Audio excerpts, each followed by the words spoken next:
All right, we are live and we are in full effect. We are here today to talk about Vault Tracks 2. And we want to say some good mornings. We want to say good morning to Cassandra, who's in the ATL. I miss the ATL because that's where Cassandra. That's where my mama is. Yeah, Cassandra, hometown. Yes, and then we got to say good morning to Marshall, who is in Alabama, if I remember correctly, and that's my home state. So we definitely got to do a shout out to Marshall, and she was the first one. She's ready to rock. She was actually the first one last time, so we really appreciate it. Marshall, that 205. Yes. Give me 205. Exactly. And I used to live in Birmingham. Yes. Did you really? Uh-huh. I didn't know that. You learn something every day. Yeah. Yep. Okay. And then we have Marilyn. Thank you so much for being here. Thank you for all the support. Thank you for helping to spread the word. Good morning, Tracy. It's so great to have you here. And I just got to show that. Yes, Alabama. And we got a good morning from the 404. Audria, thank you so much for joining us. 404 Classic. Well, you know, that's true school Atlanta right there. That's yeah. We're calling out the area codes now. Good morning. Texas is in the house. Thank you so much for joining us. So we have Arthur in the house who's joining us all the way from Arizona. What's the zip? What's the area code for Arizona? 85338, where I am. Okay. And then we also have a Huntsville, Alabama. We're gonna rock that out. And then we also have a good morning from New York City, y'all. Are you Southern Revolution in 1956? And then, we got a good afternoon from Amsterdam. So thank you, Courthouse. Love that name. And we have a good morning from Olympia, Washington. And I think I got most everyone who is here. So thank you so much for joining us today. And before we get started, I just want to give thanks to the incredible Sean Connery for what he's given to us. And that made me a little sad this morning. So I'm actually happy that we're doing this because we're doing this to bring a little sunshine to all of you, as well as myself, to be honest with you. So thank you so much for being here. So the Revolution 86 says, they're just hip to all you beautiful people. So I really appreciate the y'all. I really, really do. And if you really want to get down with me, say howdy. So, oh my goodness. I didn't know about this either. So Kim is letting us know, Rance Allen as well. What? Peace.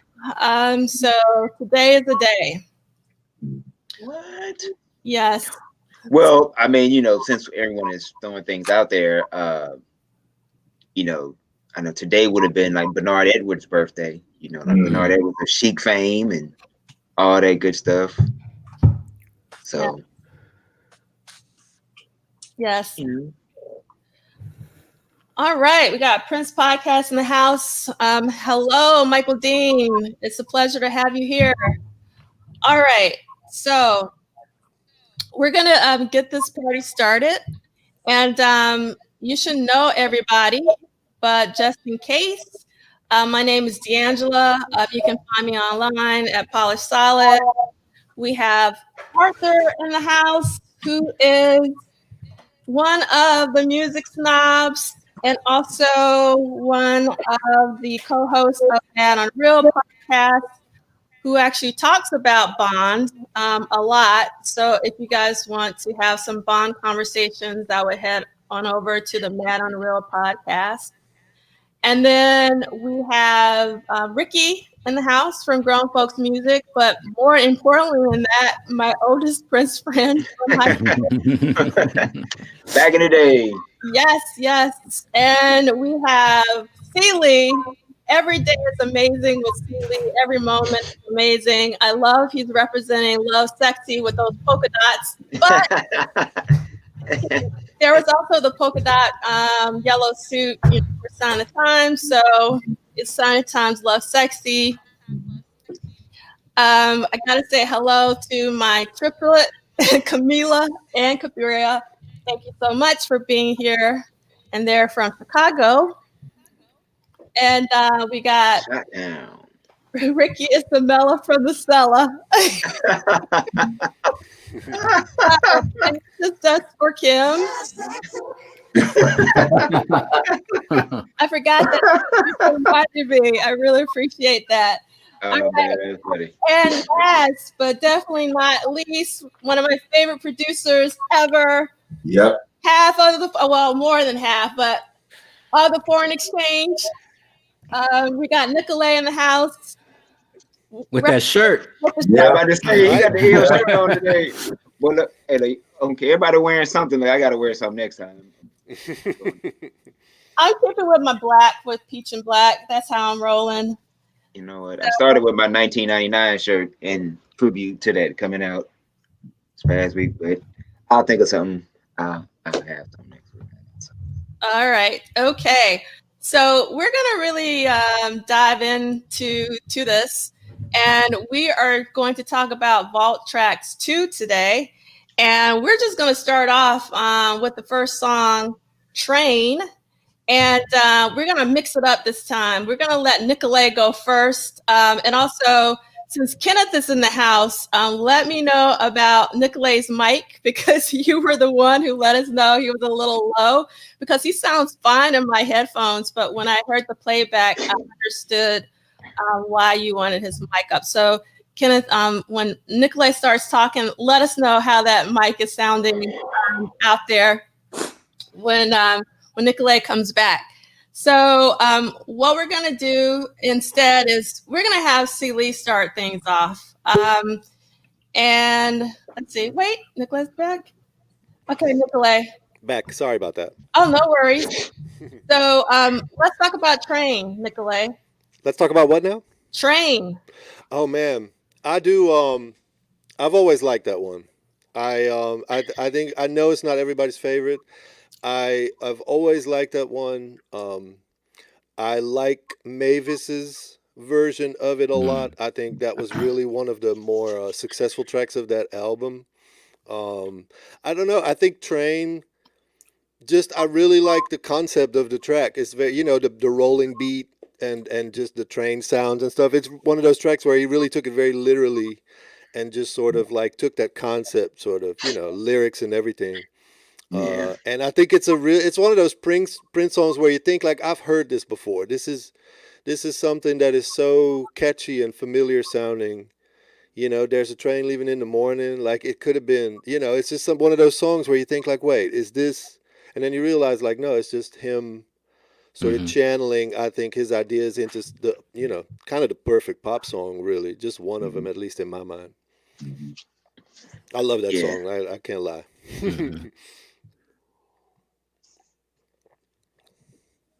Oh, you muted, sis. So who wants to follow up? Who else wants to talk about Train? Liegh. Go. No, brother.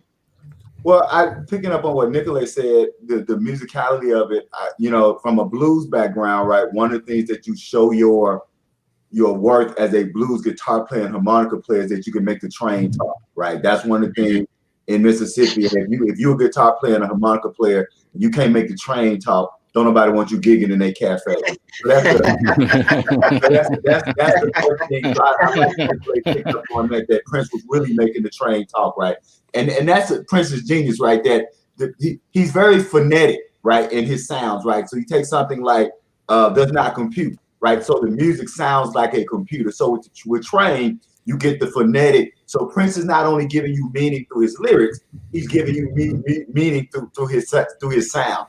The other thing I want to say about Train is that it really is an example of Prince's ability to articulate vulnerability that transcends gender, right? right? Think about all of the great Prince songs that were redone by females, right? TLC, and If I Was Your Girlfriend, Shaka Khan, I Feel For You, even Melissa Morgan, and I know a lot of people may not like that version, but Melissa Morgan's Do Me Baby, Do Me. right? Yeah. And then Mavis Staples' Train, right? All those female singers are able to recover Prince with no structural changes at all. So lyrically and vocally, Train speaks to me as a man who was a heterosexual, but who was more interested in communicating as a human being than as a gender. And I think that shows through in the fact that so many women can cover Prince and not have to make many changes to the songs.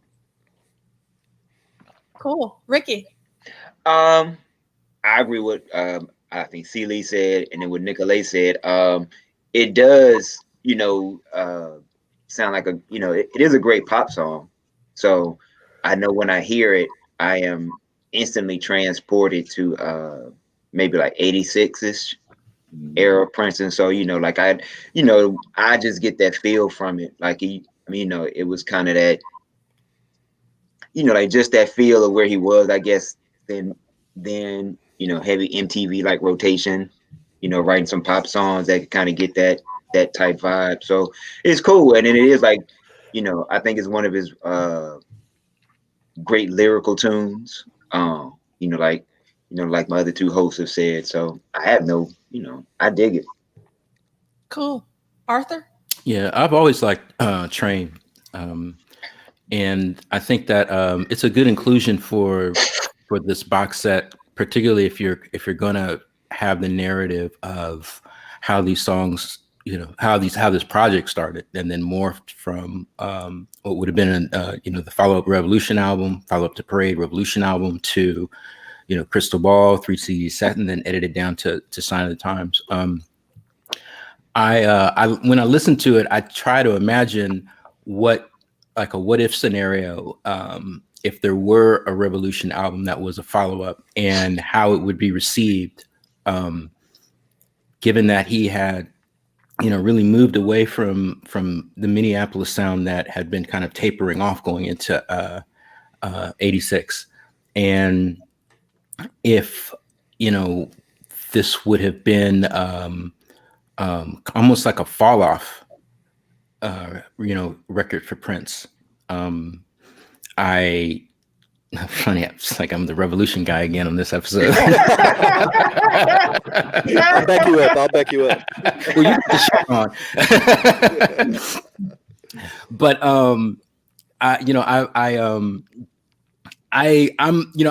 I love Parade, but I may be all by myself, in talking about the single Kiss, which was absolutely necessary for being a driver for that record, actually not fitting within the context of the rest of that album. And I'm thinking about how doing music like Train and some of the other songs that we'll probably get to in this part 2, of the vault, where it wasn't necessarily geared for hits, maybe in his mind. But if we remember Parade, there actually was a video made for Girls and Boys, and everyone, the entire band, who did not appear as a band in the film Under the Cherry Moon, appeared in a video for Girls and Boys. It was never a single. It was never the song Girls and Boys, was never released. And, Kiss was, put together a video, which I actually like his video, but, it's thrown together, and released and, pushed that out as a single. But going back to my original point, it's like listening to Train, it's a smart, solid inclusion in the Sign of the Times deluxe set, because you have, this trajectory. And that to me is what this set, is all about. It's like, how did we get to here? How did we get to Sign of the Times, March 31, 1987? What was the path that was walked to that? So Train is a favorite of mine for a couple of reasons. And I would like to also say that it's an incredible vocal performance. Like, it's one of those songs where at first glance it may not be this profound, deep statement, but the background vocals on this one, it's just an example of how Prince would just commit to something like an idea and just go 150% in it, and especially towards the end where he sort of answers himself in all these super high falsettos. It is just a marvel to hear him just taking a song like that and just building it up to be the fullest and truest representation of, I think, the idea that the song was. You know, it's incredible. I actually have to give a special shout out to Baron. I'm missing you. I hope you're well. Okay, back to Train. So for me, I love Prince's version of Train, and I love the Train aspects of it. You know, the phonetic aspects that Liegh was speaking to, and that's one of the things that I miss from Mavis Staples' version, even though it's actually there. But it's just so buried under the mix. And then Prince was in multi-track mode, so he added an additional like percussive keyboard track on the top of Mavis's, which is very love sexy. Yeah, sexy. So like I think it sort of waters it down. Like I really love the music with Prince's version. However, I will say with Mavis's version, I love the background vocals from I think Al Bell and some others, and I also love particularly her second verse. Like when I feel like she's beginning to let loose, and this is a song where I wish that he could have vamped on it. I would have loved to see this live, actually. And I wish he would have vamped on it because I feel like this is a vamping song. You know, it's like restrained, but I really want them to let loose, and we really never get it. But I think it could be like a scorcher if they ever got to that point, you know, of basically letting loose. Also, I'm about to say a bad name, but here we go. Don't hate me, Nicolay. So on Prince Vault, which we love, shout out to Prince Vault. I go to Prince Vault more than I go to Amazon, which is saying a lot. And so on Prince Vault, they say that there's actually a version of Train with Susanna singing lead. And I would actually love to hear that version, only because Susanna actually doesn't sing lead very often. And when she does sing lead, it's usually a duet, you know, with St. Paul or what have you. So it would be interesting to to hear that particular version. But we're going to get on with it so we can keep our audience. And we're going to start talking about It Ain't Over Until the Fat Lady Sings. And I'm going to get started with that one because it's actually one of my favorite songs on Vault 2. And I was really delighted to hear it when the Prince For You Symphony tribute happened. This is one of the tracks that they played. They did a really fantastic job with it. And I want to hear all of the takes. This is supposedly the fourth take. Give me all 4 takes because I love to hear them. So that's all I have to say about It Ain't Over. Who else wants to talk about this one? Liegh, then Arthur. Just that it reminds me a lot of Thelonious Monk, not necessarily in the depth of it. I want to be clear, not in the depth of it. But the two things that I connect with Prince and Thelonious Monk is the use of space as a sound.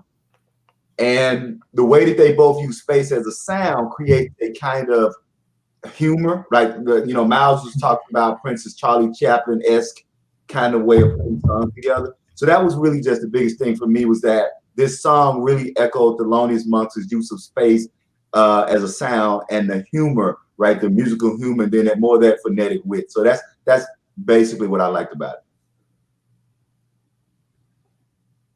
All right, Arthur.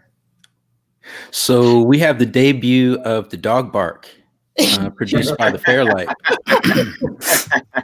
And I did check the date of recording, because I wanted to know if that was done, and it was, before or after La La La He He He.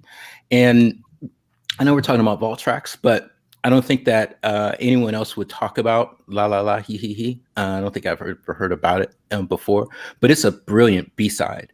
Yep. And for it to come out as a B-side to Sign of the Times, the lead single, which came out before the album, it really had a good balance as far as representing what the project, what Sign of the Times, the album is about. You know, there was a side A, you know, with the very serious tone, and then the whimsical, you know, song, and La La La He He He for the uninitiated is basically about a dog and a cat, you know, trying to hook up. And the 10 and change, you know, version, which is the only version worth discussing, is I mean, just a really brilliant funk, you know, workout. You know, there's bass lead, there's, you know, sax solo, trumpet solo. You know, Prince is, I mean, he's laughing on it. He's manically laughing on it. And it's just this almost nonsensical, you know, lyric, you know, in the vein of, say, Horny Toad. But it really gave an indication of where he was going musically. And it's really important that, and, you know, y'all get tired of me saying this, you know, it's really important when you listen to this music now, because we have so much material, even if you don't go and, you know, and spend, you know, $150 for the CDs, $300 for the LPs, and buy all of this music to consume all of this music. It's, you know, it's out there, and it's easy to get lost in the album itself, in the space in which it was released, you know. And the reason that it's important to remember that is because you get an idea of what was in Prince's mind when he wanted to release, you know, this album, after not discarding, but just after whittling away all this other material and making it Sign of the Times. This is going to be my statement for 1987. La La La He He He is a song that doesn't have any revolution input. Recorded in early 87, I believe January. Sheila E. is heard, you know, on vocal. You get a sense that something is coming, but between, you know, the beat, the guitar beat, the guitar and drums on guitar, drums, and key. I need a little more coffee. Between the sparseness, get it out, Art. Between the sparseness of the side A of Sign of the Times, you know, and the richness, the layered richness of La La La He He He, you've got no idea what this album is going to be about, and it really does add to the anticipation as we're leading up to the release when the song first came out. So, La La La He He He, one of my favorite beat songs. I mean, it's definitely one of my favorite B-sides. Sign of the Times had some of the best B-sides. I mean, because you also got Shockadelica, which is also a favorite. And because we're not going to have like an episode to cover the B-sides and the edits, because we're not going to talk about the edits. We've talked about them enough last time. I'm happy that you brought up La La La He He, because it's an important song. It's an incredible song because I personally loved when Sheila would join Prince on vocals. I love Sheila's tone. Sheila's tone is amazing when she sings. It's like, it's magical. So, and it took a while for us to get that album in real time. So we single, you know, that's all we had for a while, you know, before the album came out. And so I played La La La He He a lot, and it was instant love. It didn't have to grow on me. And it still is as amazing as the first time I listened to it. And it's incredible because sometimes, you know, you don't get that same experience with songs when you've played them hundreds of times. And I've literally played that song hundreds of times. So anybody else wants to talk about It Ain't Over? Nicolay. I'm kind of cheating because it's really about La La. Of course it is. Um, That's right. but that is probably one of his best, if not the best bass solos, I think, on record. And it's pitched, I think, double speed, so it sounds like, it's not a guitar, but it doesn't sound like a bass either. But the playing on it, and then how the arrangement develops from there, it's just, again, I think, an example of how he could just milk an idea for literally everything that it was worth, and that bass solo, that point of the record is such a hype. That whole play that thing part, it's just such a hype. I think it's like easily top 5 Prince moments on record in terms of just the intensity, the sheer joy, I guess, that you hear. It's just a very joyful record, and like Arthur said, it's the perfect B-side to like a really serious record. Even the fact that it's 10 minutes long on the 12-inch, it's like double or triple what the A-side would be, So it shows definitely sort of like that he could like really diversify and fill strong singles with stuff that other people, is, again, like his throwaways are better than most people's like top 5 records, I'm really glad that you said that, Nicolay, in terms of expressing the joy of that song. So we're going to later talk about When the Dawn in the Morning Comes, which I think sort of starts off with what I call fake joy. For me, it's kind of false in the beginning, and then, it gets its groove, and then I feel like it's real joy. But with La La La, he, you can tell when Prince is having fun. And it really comes across in the music. It definitely comes across when he's performing live. But when you can hear that through the studio recordings, he's in the zone.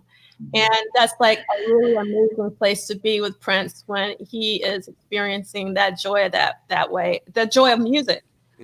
Which is why we're all here. This is why we're going to be here for, 3 more Saturdays. This is why we're here for today and the previous Saturday, as well as 2 Saturdays before that, all day. And the power of music, is so darn important. And I do feel that music is being a little devalued in today's culture.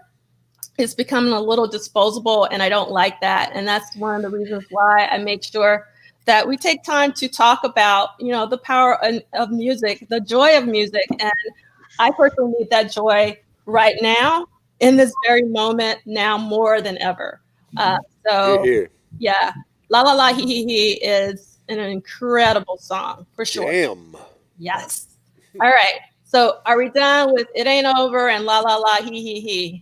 Just to add, if we remember, because we know, right? So this is before internet. This is for streaming and all of that. So you think about the only really live things that we had from Prince publicly, those people who weren't bootlegging like us, was the I Would Die For You, Baby I'm a Star video.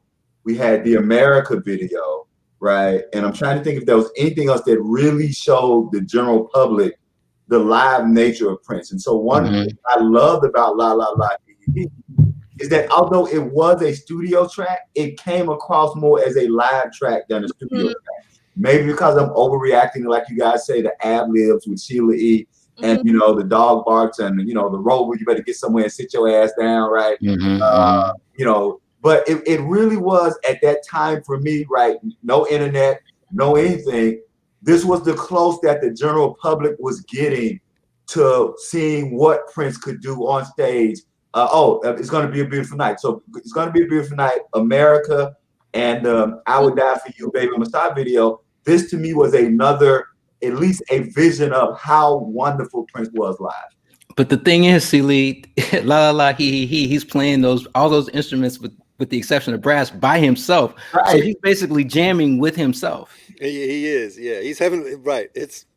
I mean, when you think about it, you listen to it, it does seem like these are people that are playing at the top of their abilities. But when you really have to sort of substitute that with the vision of like him playing everything like one after another, you know what I mean? And then realize like, oh my God, like from and that's when you hear them play it live, or the little bit that they did on the Sign of the Times tour, you sort of, it falls into place and you realize like, yeah, it is that sort of, it is part of the Sign of the Times record, even though it is a B-side. I feel it's part of the collection. And when they hit that little bit in I think it's When Doves Cry, the early shows on the Sign of the Times tour, they do hit that that la la la line, and they bring the dog bark in on the snare, and it really is, again, it just falls all into place, and it's like, this is like peak 87 right there. 87 is a very good place to be. Let me tell you. Let me tell you, I can live in peak 87. I really can. So we're gonna move on to the next song, which is doom, doom, doom, doom, doom, doom, doom, doom. Eggplant. Who wants to talk about Eggplant? Ricky. I'll go. First of all, shout out to Atlanta Bliss because he gets a trumpet solo in that. I thought that was a good thing. I dig the music of it. So you know, more so now than anything, because you know, I think whenever you hear you know, Prince doing like guitar runs or things like that, and there's a guitar breakdown in the song, I thought that was great. I thought the horn arrangement was great. You know, it's just a different tune. So you know, again, it puts me in that mindset of that time period. And so you know, I thought the drum sound was different, which I thought was kind of cool. You know, I don't have anything negative to say about it other than I thought the title was funny. So you know, I don't know if that would have, you know, I mean, kind of gone over it in like 87, but you know, like musically, I dig it. So you know, I would, you know, it would have been nice to hear his, you know, words behind doing this song or what the inspiration was or something like that. But you know, it just, you know, like one of those tunes where it starts out one way and then you hear the funk workouts, you hear the horn arrangement, Eric gets a solo to close the song out, Atlanta gets a solo, you know, he does his, you know, patented Prince screams, you know, and all that stuff. So it's got all the elements of what he's always done. So I thought it was cool. Yeah, I agree with I'm going to bring this comment back up with Courthouse. I thought the second part is really, really cool. When I first heard the song, I actually love the drum beat. And what I don't like is dun, dun, dun, dun, dun, dun, dun. Yeah. I'm with you on that. I hate that. If that was in the song, I would love the song. And then when he starts with the chicken grease, yeah. I thought, oh my God, okay, we're about to get started, and then he goes back. I was like, and then, you know, but with the second part, you know, that's basically when that's what I love about Prince. You never know where he's gonna take you, and he really gives me like whiplash with that particular song. So I kind of wish I could have the stems and I could fade down the keyboard part. Yeah, that's me. Anybody else want to talk about Eggplant? I mean, I think it's an example of a song that was best kept in the vault, you know. And I mean, and I'm not saying that in a negative way, but more like, yeah, I understood why this never came out. Cool experiment, like cool thing to try and do, but ultimately I don't think it went anywhere. And it certainly, I don't think, would have fit in any of the projects that we know from that time. So it's just another good example of Prince being a master, I think, in like editing himself, but also curating sort of what we heard at the time and what we didn't. And it makes perfect sense to me.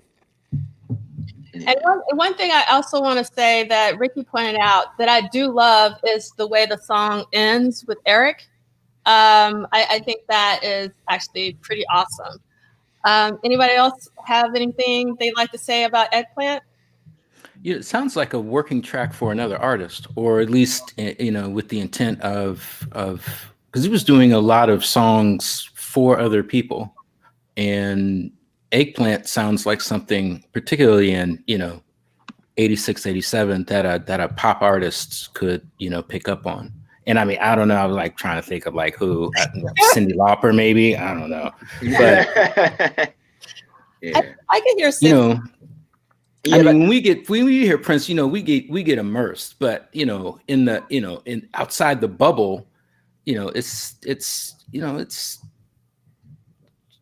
is like Ferris Bueller's Day Off time. You know what I'm saying? Yeah. It's like these are just espadrilles and pink slacks. I mean, yeah. A very whimsical time. Yeah, I think Nicolay kind of hit it on the head. Like it was like a, may have been just like an idea to just get out, and then like he said, given if you compare that tune to all the other stuff on the actual album and then some of the other stuff, you kind of see why it didn't see the light of day. Like may have just been some stuff to kind of be like, okay, and then once the idea got fleshed out, it was like, maybe that's not what I thought it was gonna be. So, but I mean, even in that, it still has some moments that to kind of make you go like, oh, so I think the interesting thing would be, I guess, to kind of see what was done like before this song and then what was done after, to kind of see, as Arthur would say, like the transition. Like this may have been just a transition song for a better song.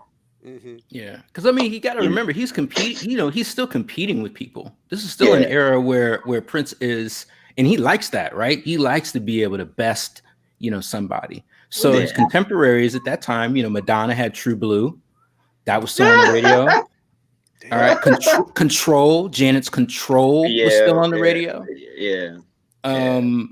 Club Nouveau was on the radio. Lean on Me.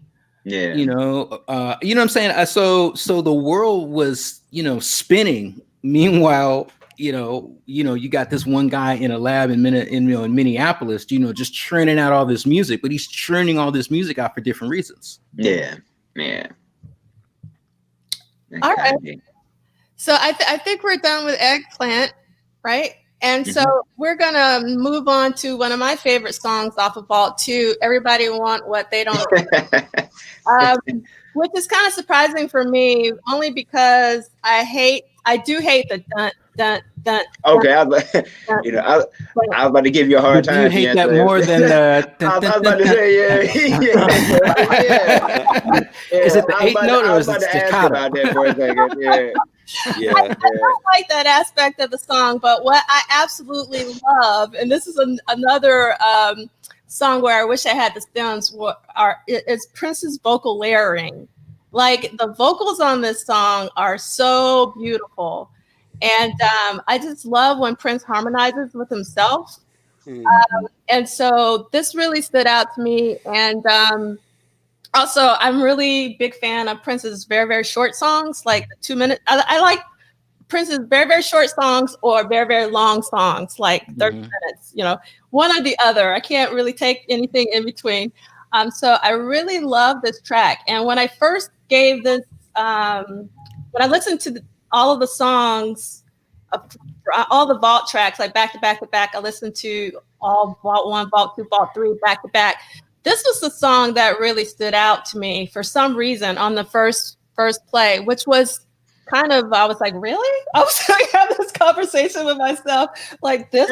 Yeah, I mean, it really spoke to me. So I'm interested to hear how you guys feel about this particular song. Who wants to take it? See, Liegh. All right, so y'all gonna have to indulge me because I have more to say about this song than any other song on the Vault track. Wow. So, so let me first say, I love the lyrics much more than I love the music. The music reminds me of the theme from Welcome Back, Carter, but that only shows how old I am. All right, so let me get that out of the way.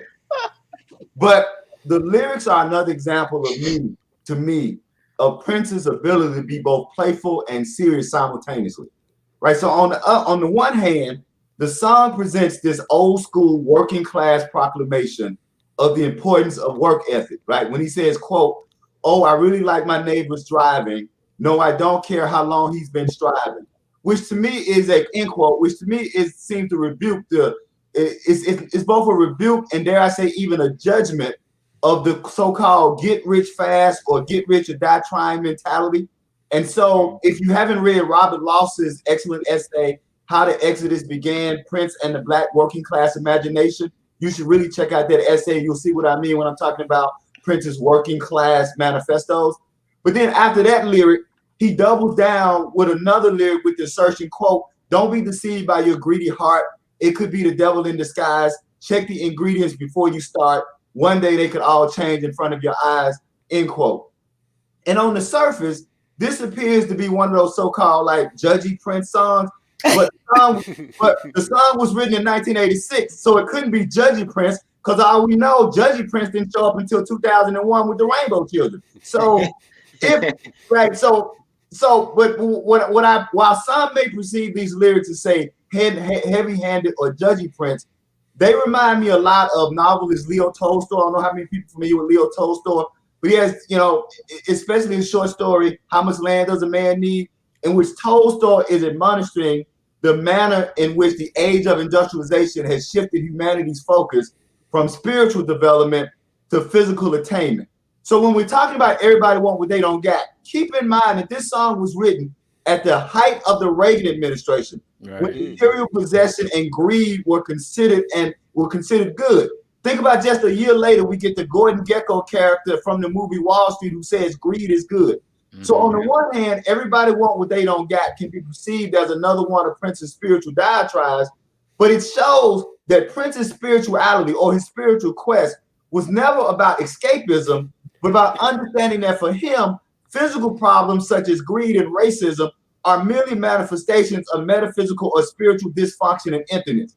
So if you then think about Prince's spirituality in that way, then you have to understand that Prince always had a very African or African-American understanding of spirituality, right? In the tradition of the staple singers or the group Sweet Honey and the Rock, right? Or the SNCC. And for those of you who don't know SNCC, the Student Nonviolent Coordinating Committee, the SNCC Freedom Singers. And that true spirituality is a quest to connect or commune whatever God one believes, but to use that spirituality to correct injustices. So that for me, this song, while the music doesn't impress me at all, the lyrics indicate an artist who was striving to think about how he could use his art to make commentary on life, even if that commentary is considered lame or judgy. And then finally, for me, what works well is that Prince is even willing to make himself part of the joke or part of the condemnation, right? Showing that none of us are above fetishizing over material objects, right? When he ends the song with, quote, yeah, I really had my eye on that sprinkler system of yours, right? Which is hilarious, but it's also illuminating because it shows how clueless and selfish many of us are when we covet our neighbor's things, often leading to like acts of theft and violence. So for me, this song really reminds me, right, of James 2:14 through 16. That doesn't just tell us that faith without works is dead. It specifically tells us that if your brother and sister is hungry and homeless and you give them neither food nor shelter, then you have not shown that you have no faith or no spiritual righteousness about yourself, because true spirituality and righteousness is about serving others. And I think Prince was using this to say, look, we all can get caught up in objectifying their possessions, and that's leading us in a place that's ultimately going to end. I would really like to have seen that kind of dovetail into love sex. So that's it. Outstanding. Well, yeah. Outstanding. All right. Follow that. I mean, hey, look, it makes that lyric when he says, and don't play me, say, I've been to the mountaintop and it ain't what you say. Who knows? That may have come from this. I honestly thought, just to kind of come back down to earth, but Seeley took us up there. I thought it was a tune he had just kind of came up with after having, like one too many wine drinking sessions with Sheila. And he and he just kind of, channeled his inner Sly Stone and, Beatles influence and kind of, was just venting one day. But, kind of like, what my colleague Seeley said, this was the height of the Reagan era. And so, he was kind of, if you can gauge it maybe at the height of his apex, or still kind of in his apex. So, you know, sometimes when you get to that mountaintop, you can look around and see some things and kind of, you know, assess some stuff. And so, you know, like my colleagues have said, he's, you know, I mean, a Midwestern kid with Midwestern values, you know, like work ethic type deal. So, you know, there we got it. I hear it as him doing Randy Newman, honestly. Like I really hear it. Like I don't know, and I might just be way off, but I grew up sort of listening, like forced, but still, by way of my mother, who has incredible music taste, and is it that Little Criminals album? I think that's the big one. But it just I hear it as a Randy Newman influence. I don't know. Maybe it's just the piano. But that's what it sounds like to me. And it does seem like something that was done fast. It's not really fleshed out. Some of it almost sounds a little awkward, how he ends that sort of it's like it seems real. I don't know. I think it would have been something where I think he would have gone back on it and fleshed it out more had I think he wanted to, you know, pursue it further, and I think maybe that just never happened, you know. But I think it's a very, on the box set, it's a essential song, I think, just because it's so far outside of what I think his normal lane is. You know, not that Prince has a normal lane, because it's like that lane is already like 5-6 lanes, like, you know, like an Atlanta highway, but like but he it's still just sort of like something that he hadn't really done before, and I don't think he ever really got back to it. But just, you know, and I think it was done around the time where he recorded Sign of the Times, or on one of those days. So it may have been something where even, you know, Ricky said, maybe just a, you know, R&R after doing some real deep shit, you know what I mean? I heard a lot. I mean, no, I'm sorry, go ahead. 1 second. So Kim in the audience agrees with you, Nicolay. She says she heard Randy Newman in it too when she first heard it. So you got a second. And then she also says plus a little wings. Yeah, I mean, the Beatles has been talked a lot before. I mean, I could definitely hear a little McCartney, but at the same time, it doesn't really strike me as the sort of influence. Like, I don't know. I feel like the Beatles' influence has sometimes been overhyped on Prince. I don't really, you know. I mean, it's hard to really know right after all these years, but I never really, you know. There's examples, I guess, on around the world in a day that you could, you know, point out because they're, you know, psychedelic or whatever. But I think, I don't know it, and I mean, maybe a little bit of Wings. I think in general, maybe just that sort of lane of pop music that he would have ultimately listened to, and I think he would have enjoyed Randy Newman. You know, I got to think Prince with his sense of humor. Like I look at Randy Newman as an artist that just has a ton of, you know, it's biting, but it's humor, you know. And I think Prince would have liked, I think, that side of Randy Newman. Maybe not even so much the musical side, and that's why I don't know. Like it's like C. Lee said, the concept of the song I think is better than sort of the musical execution, but it's still cool to hear him do this and be like, yo, I'm gonna try this lane, and then I guess judge later, you know, whether it was successful. And that's why these box sets are so amazing, is because these really are the moments that, you know, I mean, we've heard some of these in bootleg form, but this is really the moment where we get to hear, like, okay, like the full-on roadmap from A to Z, you know, and what was discarded along the way. And I think every musician, every artist has these sort of, you know, these things that get discarded as you sort of make your way, you know, as you I guess go along your journey. And I think most artists would dread the thought of people hearing that, you know, because it was for a reason. That's why I think this is so like double-edged sword. It's like we're listening to this stuff knowing damn well that we kind of shouldn't, you know, but it is these songs that make you realize, like, wow, like between all of what we know, there were all these little sort of, you know, gems of him just sort of trying stuff and developing and using it as a springboard to whatever the next thing was. I like that. Nick. I was gonna say I like that Nicolay evoked Randy Newman because I think Randy Newman is one of those people who don't get enough credit for both his music and his lyrics, right? We think about Short People and we think about I Love LA, but I think under the core, right, Randy Newman was as close to a musical poet and musical storyteller, right, at his time that was kind of under really, right? Because even when you take a song like, Short People and it's humorous, under the core, it's really a song about how we look at people, how we describe people, how we understand people. And so, so I like that. I like the Randy Newman evoking him because I think that the lyrics, the message of everybody want what we don't got, is kind of playful, but simultaneously trying to be serious in his message in the way that I think a lot of people miss Randy Newman. And if I'm not mistaken, in one of the short documentaries, right, Randy Newman is one of the people who's saying that people should pay more attention to Prince. If I'm not mistaken. Yeah, that's actually correct. Yep. Mm-hmm. Ricky? Oh no, I think I said already what I was going to say about it. I was think just Arthur maybe had a yeah. Was it Arthur? Okay.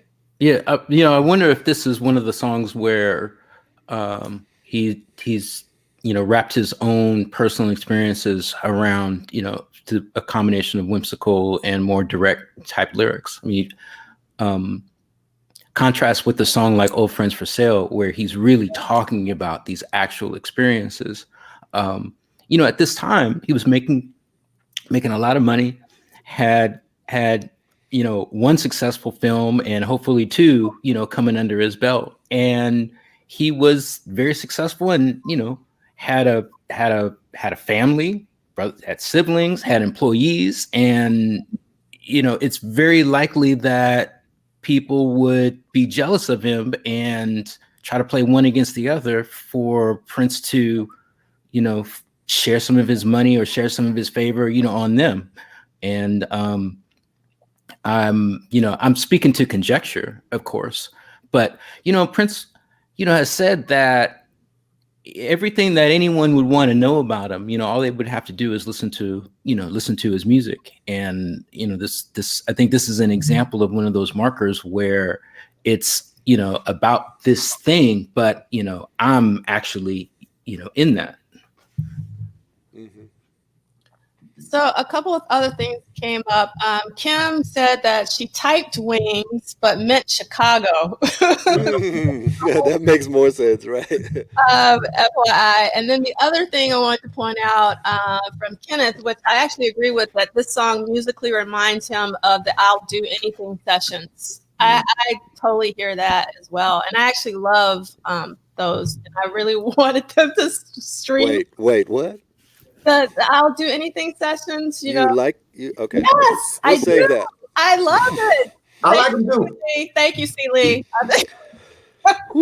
Is that one of those songs like Nick Nolte or somebody? Yeah, man.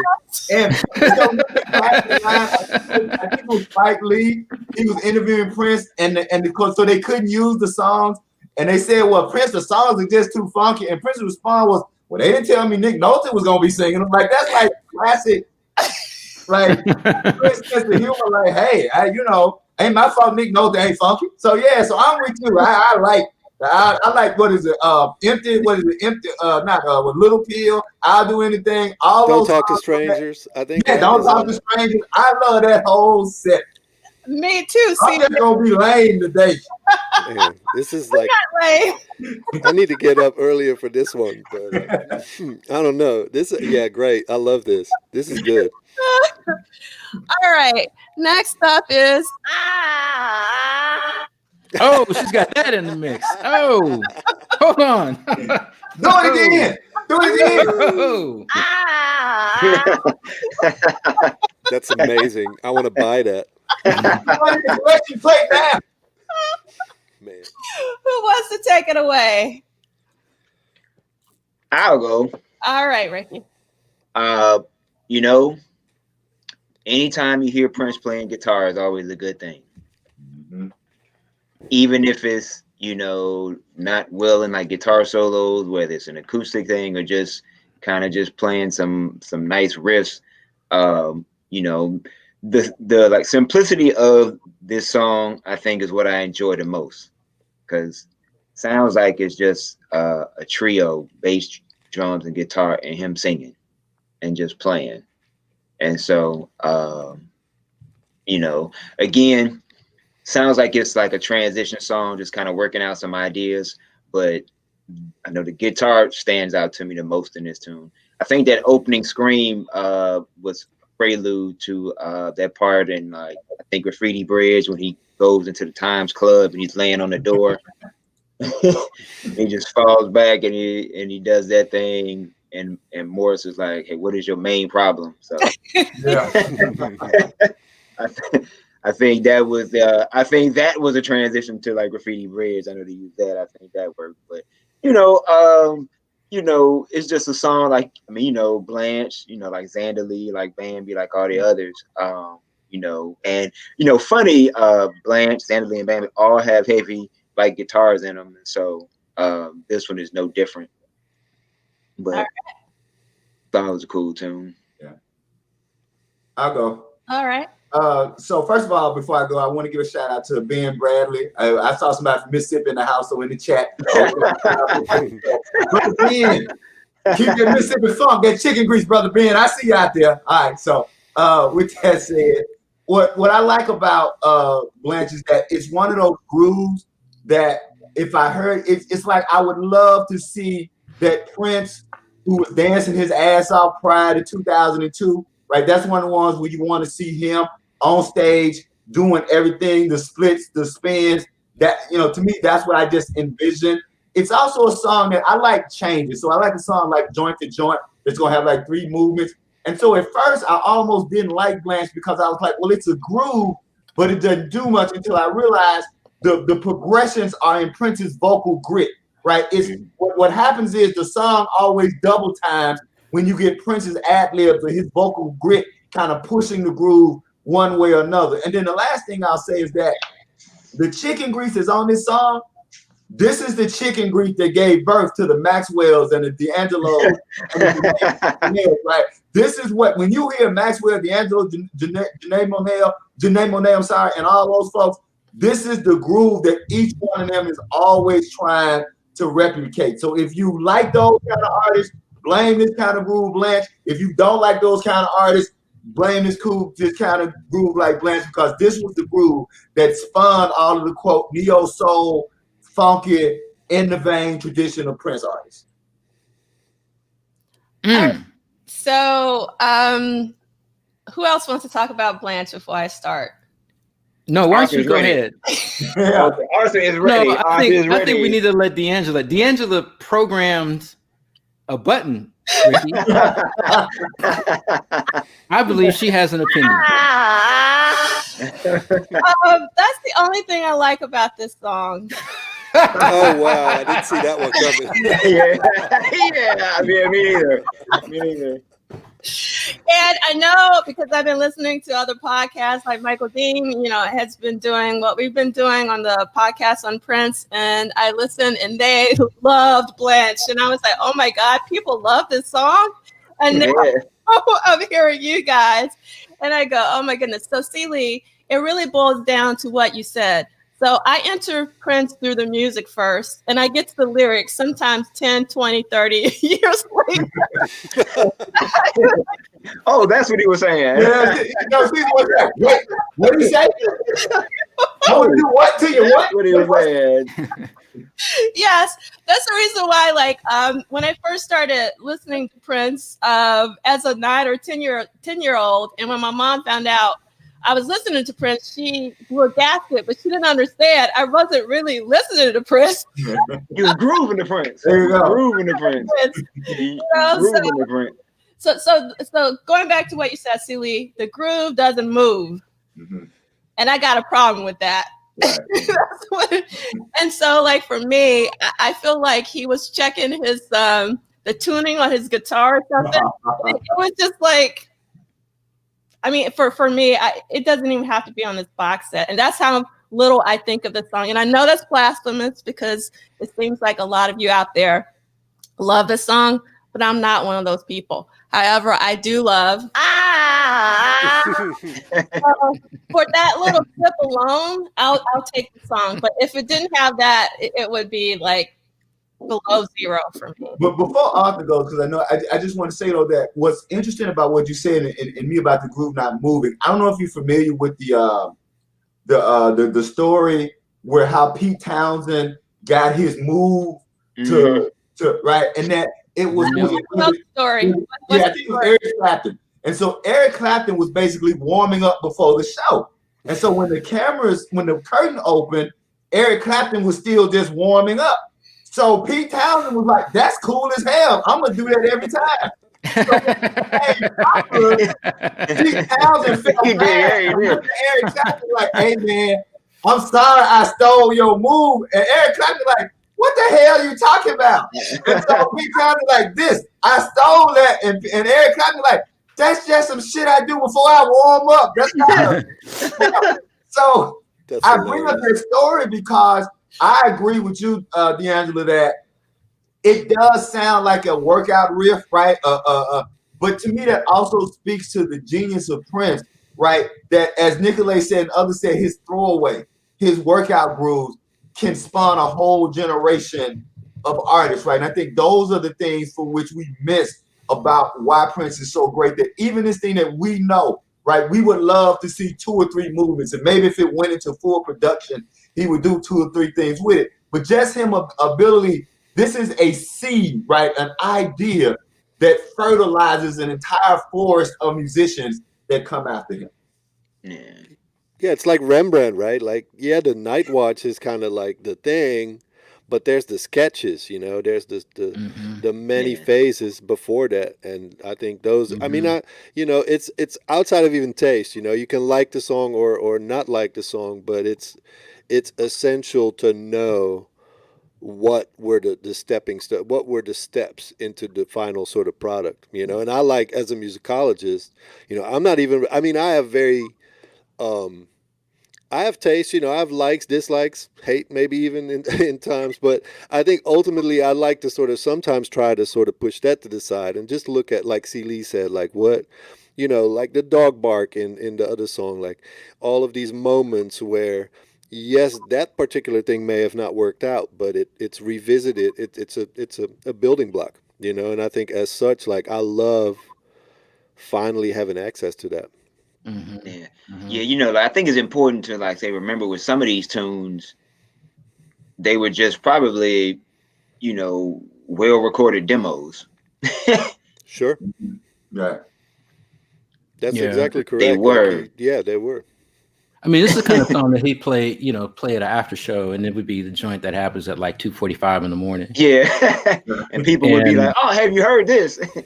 Yeah, but he's working out this idea, and there's brilliance in ideas. I mean, songs are built off of ideas, and I like Witness.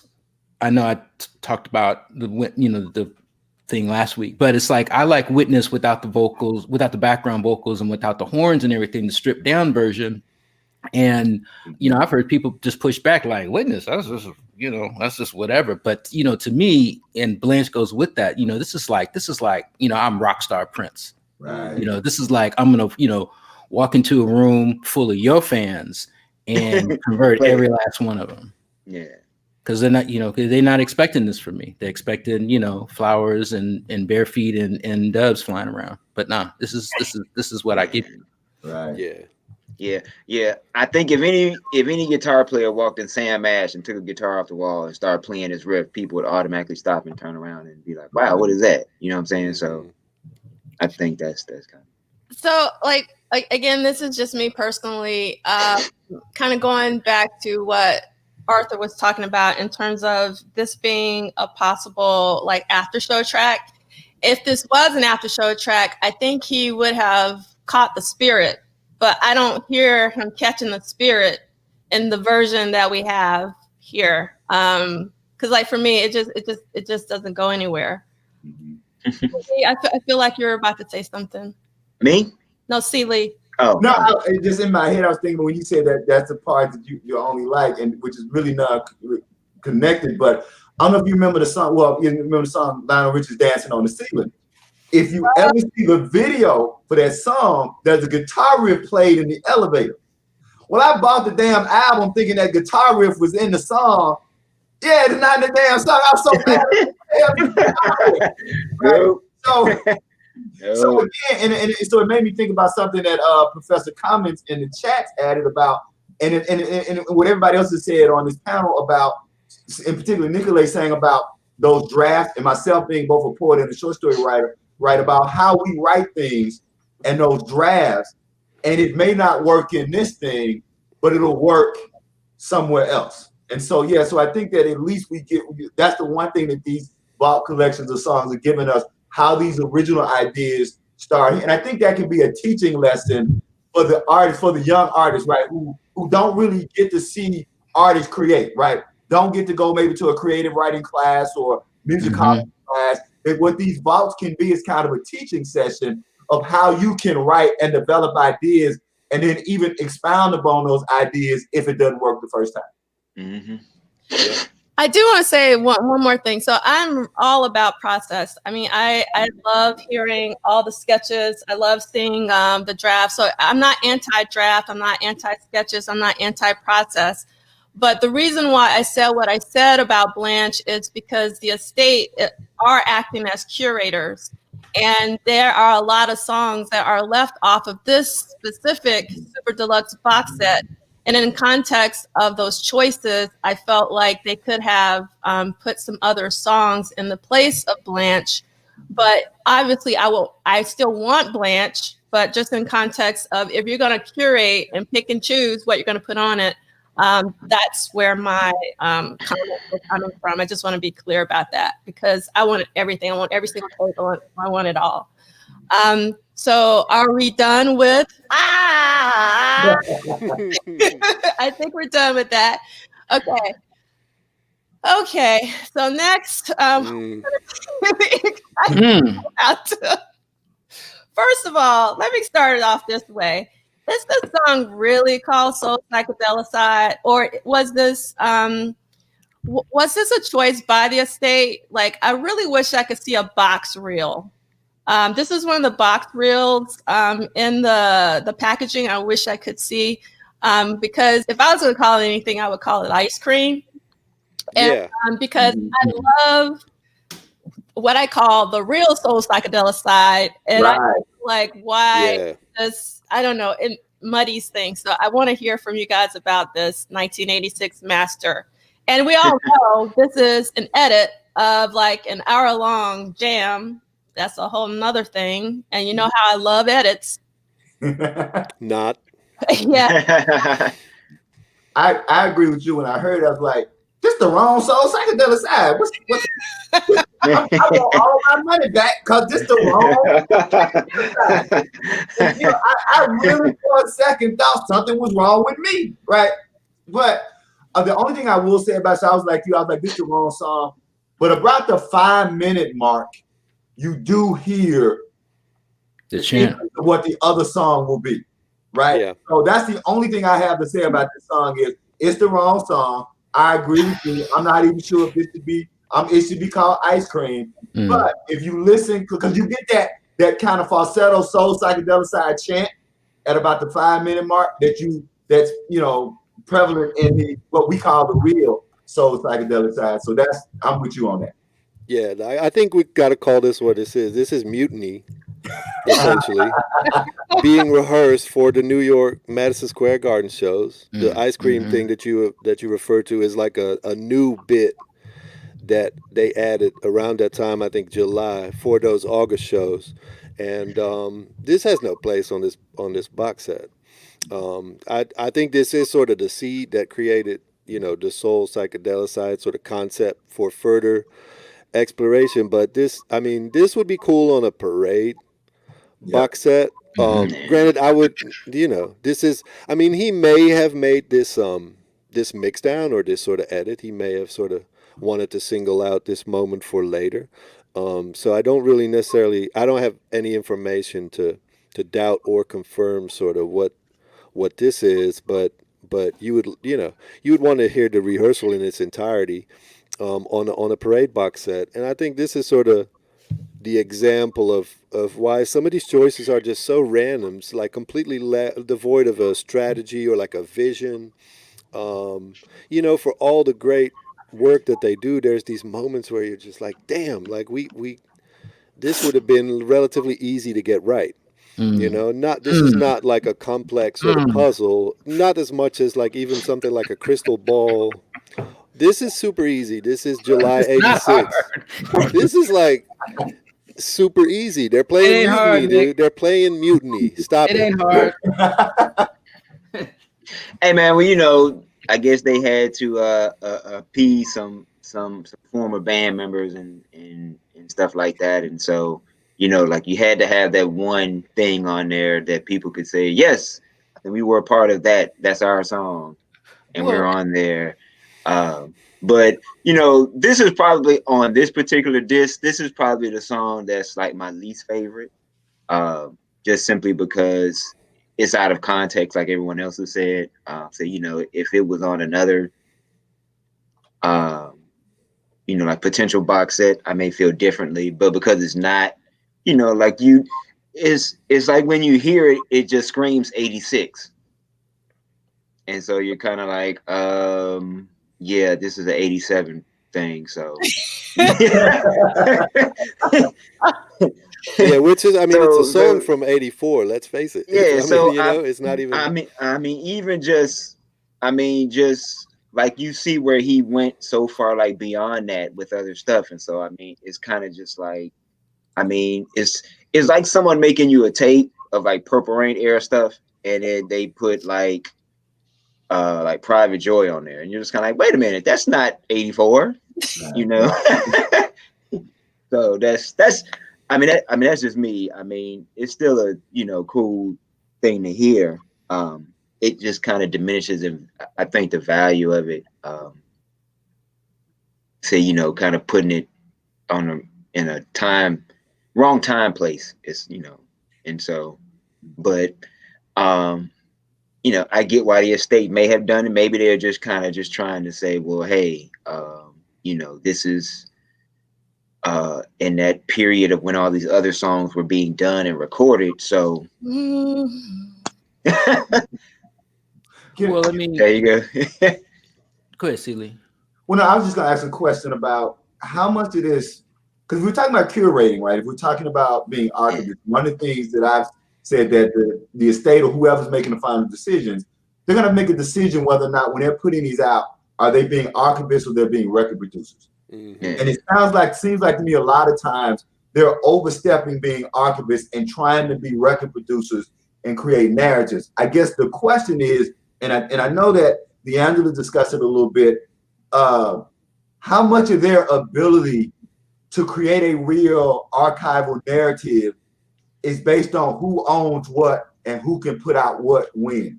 That is, if everything was owned by one person, everything was under control of one person, then you could have a better overarching notion of, we're going to do this Parade Deluxe, and this is all the stuff with the Parade Deluxe. We're going to do the Sign of Time Deluxe, and this is all the stuff with the Sign of Time Deluxe.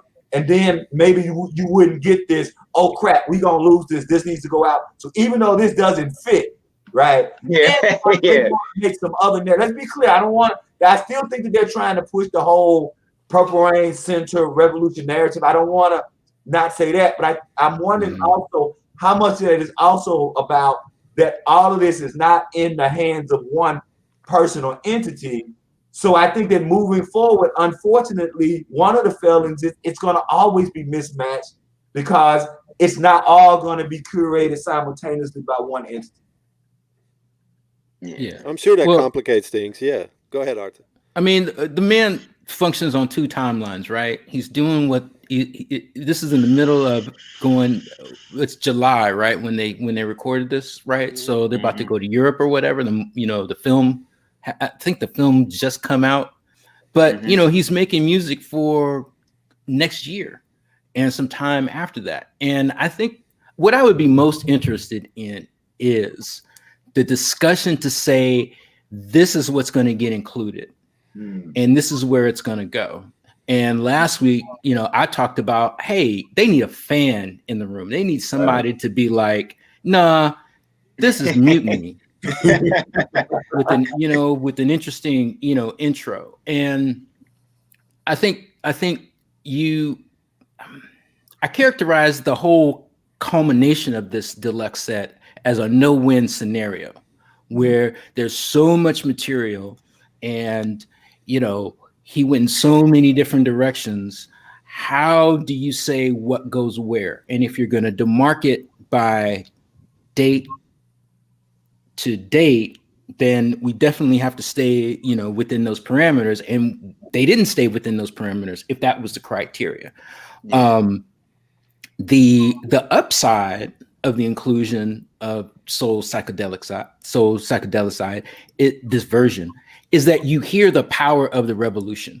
And that's something that you did not hear unless you were a collector, because there was no live Prince album. The only other time that we heard the revolution live is the America video in 1985. Right. But not everybody had MTV. It wasn't ubiquitous.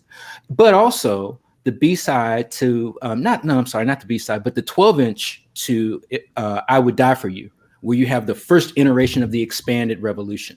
And you hear, I forget however many, how long it is, but it's a live performance of the single "I Would Die For You," and there's a difference between that ensemble and this ensemble. But you also hear, for lack of a better term, the limitation of this ensemble. That in order to actually perform live the music that came out on Sign of the Times, you needed a whole nother unit. I don't imagine this unit that's playing Soul Psychedelic Side being able to play Housequake with that same power and dexterity and elasticity that's required to play those kinds of arrangements, So I can find a place, for this, but I have to find a place for this song to be included, in this set. I mean, it may have just come down to, like we don't know they being meaning like the estate and then the curators on, how they're doing stuff. And, it could have been just one of the first salvageable tunes. Yeah, dude, it could have been like, oh man, this is hot. Has anybody heard this? No, I don't think it's yeah. I'm gonna go. Yeah, and so like it clearly couldn't go on 1999 because it was too far ahead. And so this is kind of like, like Arthur said, like this was done July of 86, August 86 maybe. So, and some of these songs are already done and in the can by that point. So that could have been why, could have been a narrative, a marketing point, like, hey, hear this rare Prince and the Revolution tune when you get the box set, type deal. So we'll never know, but it is, hey, estate, if you need some people out there to come be the Prince nerd at your table, there's plenty of us out here. Because I do think it indicates we're in trouble in a sense, with going forward. This is not going to be, I'm sort of oscillating between, it took them 200 years to figure out a lot of Van Gogh stuff that they're still coming up with, so I guess we got to be patient on the one hand, but I do think we got to be critical because this is like something that is, that just deserves the utmost care, the absolute utmost care. And there's people that do this for a living. There's people that know how to do this. This is not necessarily even about his music, but just cataloging it, archiving it, interpreting it, that is something that has been done before. People know how to do that, and this does sort of make me a little concerned. Like I do think that Michael Howe seems very well intentioned, but sometimes there's like these little interviews and you hear tidbits and you're like he I don't know if it just doesn't go as deep with him as it goes with a lot of us, or that these are just little sort of like things that are exceptions to the rule, but sometimes he seems way off, and it's like, man.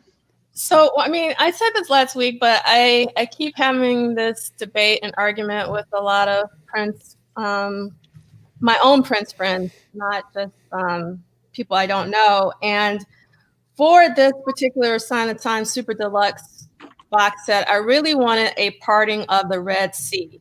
Right. I really wanted a clear demarcation in the sand of the end of the revolution and the beginning of this new band, because I do think that, again, I said this last time, in real time, the narrative for Sign of the Times was about Prince. Right. It was not about the revolution. And like, instead of this whole psychedelic track, where it's basically a revolution jam, I would have rather had a Sign of the Times band jam. Like, if you're going to include something like that in here. And I know this came up last week. A lot of these songs I think would be better suited for Parade. And I know that a lot of these songs came after Parade, but I know that, but it would have been great to, it just like sonically, just like in terms of the music sonic palette, they sound more like Parade. And I really wish that we could have like a clear parting of the Red Sea. This is part of a new era. We're talking about Madhouse, you know, we're talking about Jill Jones, we're talking about Sheila, like basically what I call the Prince flood. And I really wish that for this particular release, we could have had that focus, because they've got to release a Parade box set. I mean, I feel like it's inevitable, and they could have included a lot of that material on the Parade box. And it actually makes me wonder, what are they going to include on the Parade box set? Obviously, we want that color version of Under the Cherry Moon. That's just me. That's like, we don't even need a Parade box set if you give me that. But I really do wish that 1987 was such an incredible year that I wish this would have focused more on 1987 and the start of the Sign of the Times album released, not what all led up to it. I understand what all led up to it. I understand. Trust me, I understand. But like, I really wish that we could have, you know, Prince is always about looking forward. And I feel like this set is all about looking back. And I really wish that we could have looked forward with the release of the album that Prince decided to release as Sign of the Times. Not all the other iterations of Dream Factory and even Camille and Crystal Ball. I really do wish that. So I'm going to stop my rant, but that's how I really truly feel. And I really do think this was a missed opportunity. It's an incredible box set. Don't get me wrong. I know they spent a lot of time on it. I understand. It's just that I love this era so much. This is the time to really, you know, celebrate this era. And I don't really think they're doing it. They're kind of, you know, wishy-washy. Well, see, I think they took their shot with this one. Like, I mean, at this point, I honestly don't think that there's going to be a Parade Super Deluxe. Now, I think there's going to be a Under the Cherry Moon thing that looks like what a Parade box would have looked like. And what I mean is possibly an inclusion of a color version of the film, or possibly some additional songs that didn't make it on this, like Neon Telephone, for example. I mean, the reason being is because they got, I mean, the song we're about to talk about next, I mean, damn, it's a love sexy song. And that would be something that would be more appropriate for that album, because it's I am foreshadowing, we're kind of getting into the ball at this point, so I'll be careful. But I'm just saying that, you know, you've got the ball that turned into I Know. Right. So why is that here? Is it here because it was recorded in 1986? I mean, probably. Okay. But did it have any intention of going on this Sign of the Times? Maybe. We don't know. But what did happen to it? Oh, well, it happened, you know, the album afterward. Well, why isn't it going on there? Well, you know, Universal's about to get Love Sexy, so we got to shoot our shot. We got to get all of what we're going to get and get it out and get it for the fans, because we know these crazy people are going to pay $350 for some vinyl, you know, and may or may not own a record player. This guy. So I think that, I mean, let's not forget. I mean, we're still trying to make some money to sell some records to, keep a continuity, of a revenue stream, and we can build some zeitgeist around Sign of the Times. We've got a deadline before a lot of these albums revert to another record company. Let's shoot our shot. Right. And I think there's just going to be some stuff, because the conversation that we're having, like this conversation, should have happened a year ago with the people that, it's the fan. You got to have a fan in the room to be able to kind of get through some of this stuff. So what makes sense and what doesn't, because we can't just assume that other people know. I mean, the funniest thing about the not Sign of the Times symposium, Peach and Black, was that you had band members, Dr. Fink in particular. It was like the questions he were getting were like, this date, this time, what was going on? And Fink was like, I don't know. Yeah, right. I don't know. I don't know. And these were the participants of it, because they were on the bus while it was moving. And when you're on a moving bus, so it's very difficult. It's a blur. It actually is very right. It's very easy not to realize what impact you're having. What's happening to the people outside the bus watching you go by. Well, I will say this. I think Sony Legacy is going to be involved. I think there's a good chance that there will be potential box sets for the others. And simply I said it because Sony Legacy, I mean, so well, the Sony knows how to do it. They know how to put together. Yeah, that's what I'm saying. So, and two, Prince is bankable. Like, you've had two box sets come out in like less than a year. You had 1999 and then this one, and both of them have sold well. It would be hard pressed for them not to do like Parade, as big as the song Kiss was. I mean, it would be almost. Yeah, I'm not disagreeing with that, but I mean, what I am saying is that we were ranting about that last week. We just got through ranting about it. It's like, yo, what is this doing here? Yeah. Now I will say this. I'm going to reference another box set that I know some fans got upset about. I think a few years ago when Sony released the Sly and the Family Stone box set, they did all the albums. The one song that was missing was "Thank You for Letting Me Be Myself." That's because it was on the greatest hits. It was never on an album.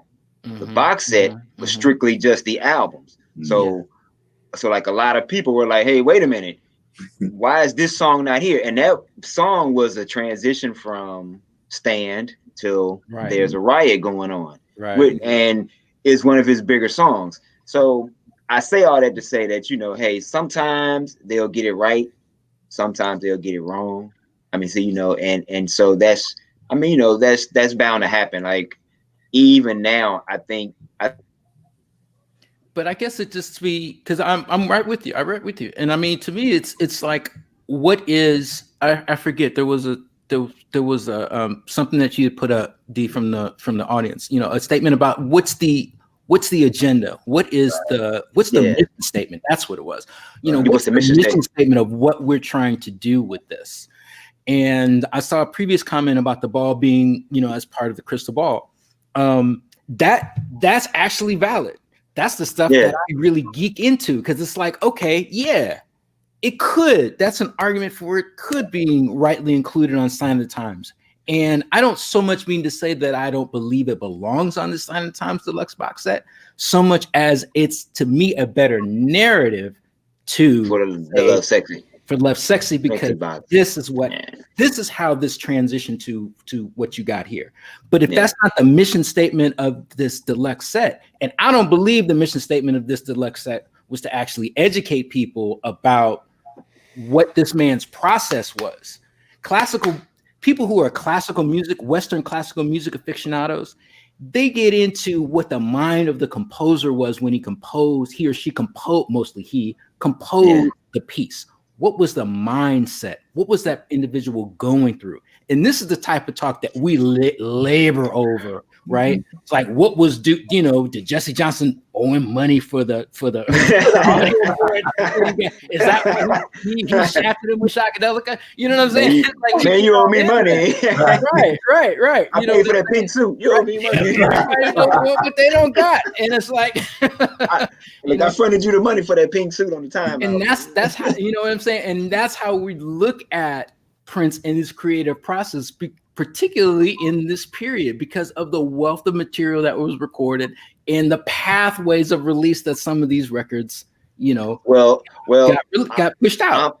I'm gonna say something I think you already know. The suits involved don't think like that. The suits involved don't and they're think. not supposed to. That's not their function. Yeah, and that so doesn't preclude the fact that this type of these types of materials, come out. You know what I'm saying? Yeah. Why did it take all this time for a Prince box set to come out? The suits. I was seeing Depeche Mode 12-inch box sets come out in like 1990. And those cats have only been out for 8 to 10 years. But we gotta wait 30 goddamn years for a box set, a sign of the times? That's largely Prince though himself, let's face it. That and suits involved, man. When the suits get involved, that's when it's about to go a whole nother direction. And I'm sure right now is some suits sitting in the sitting in the meeting with the estate, okay, this is why we should do this and not this. Yeah. I know, because the estate could have saw D'Angelo's Love Sexy rant and be like, yes, she's a cute, nice little lady. Let's do this one. Suits are like, Kiss was a big hit. We can make some money. We can do the movie. We could do this. We could do that. And then we'll do this. Yeah. I will say that I agree on the one hand with what, Brother Wyatt is saying. I will also say, and this is going to be very obscure reference, William Faulkner.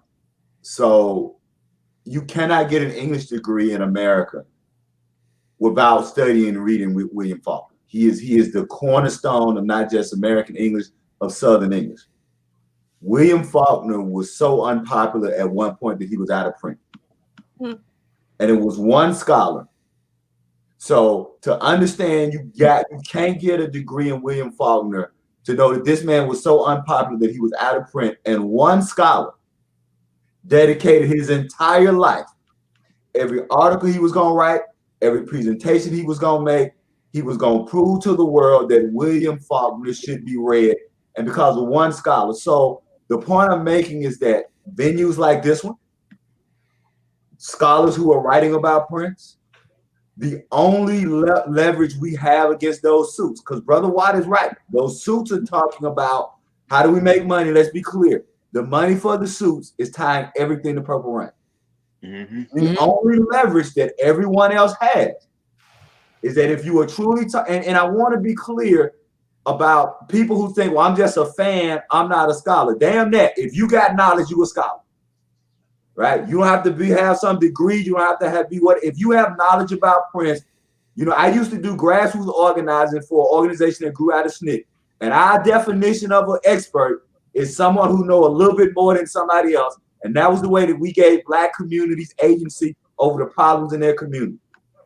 So if you're writing articles about Prince, if you are having these conversations in your living room about Prince, you should then be posting these conversations. You should be sending these conversations to be published, because this is the only leverage that we have to counteract those suits who, like Brother Wyatt and Nicolay and Prof Dust and Arthur is saying, they're only about that dollar. And the only power we have is our knowledge.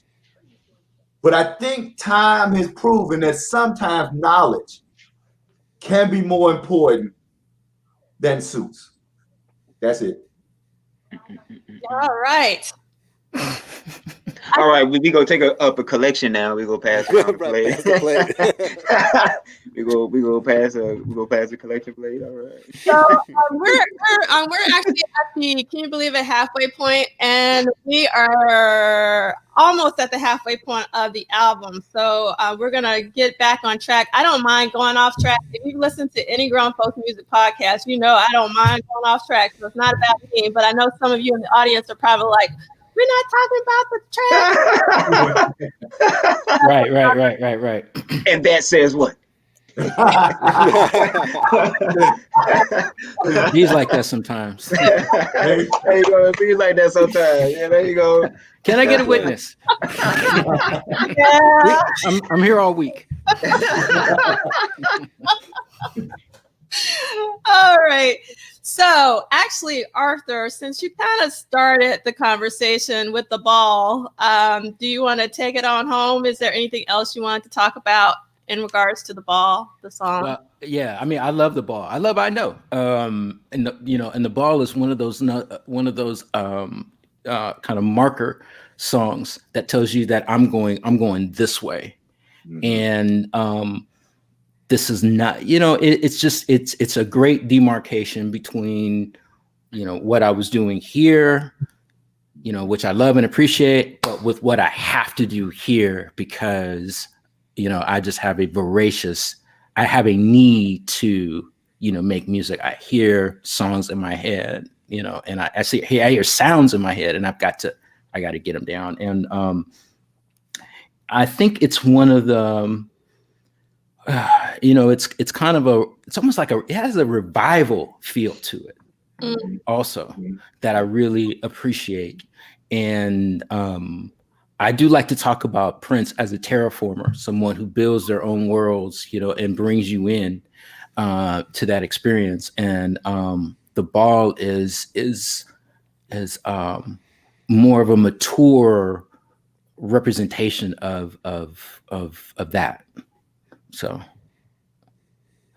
I'll shut up. All right. And I'm about to be sacrilegious.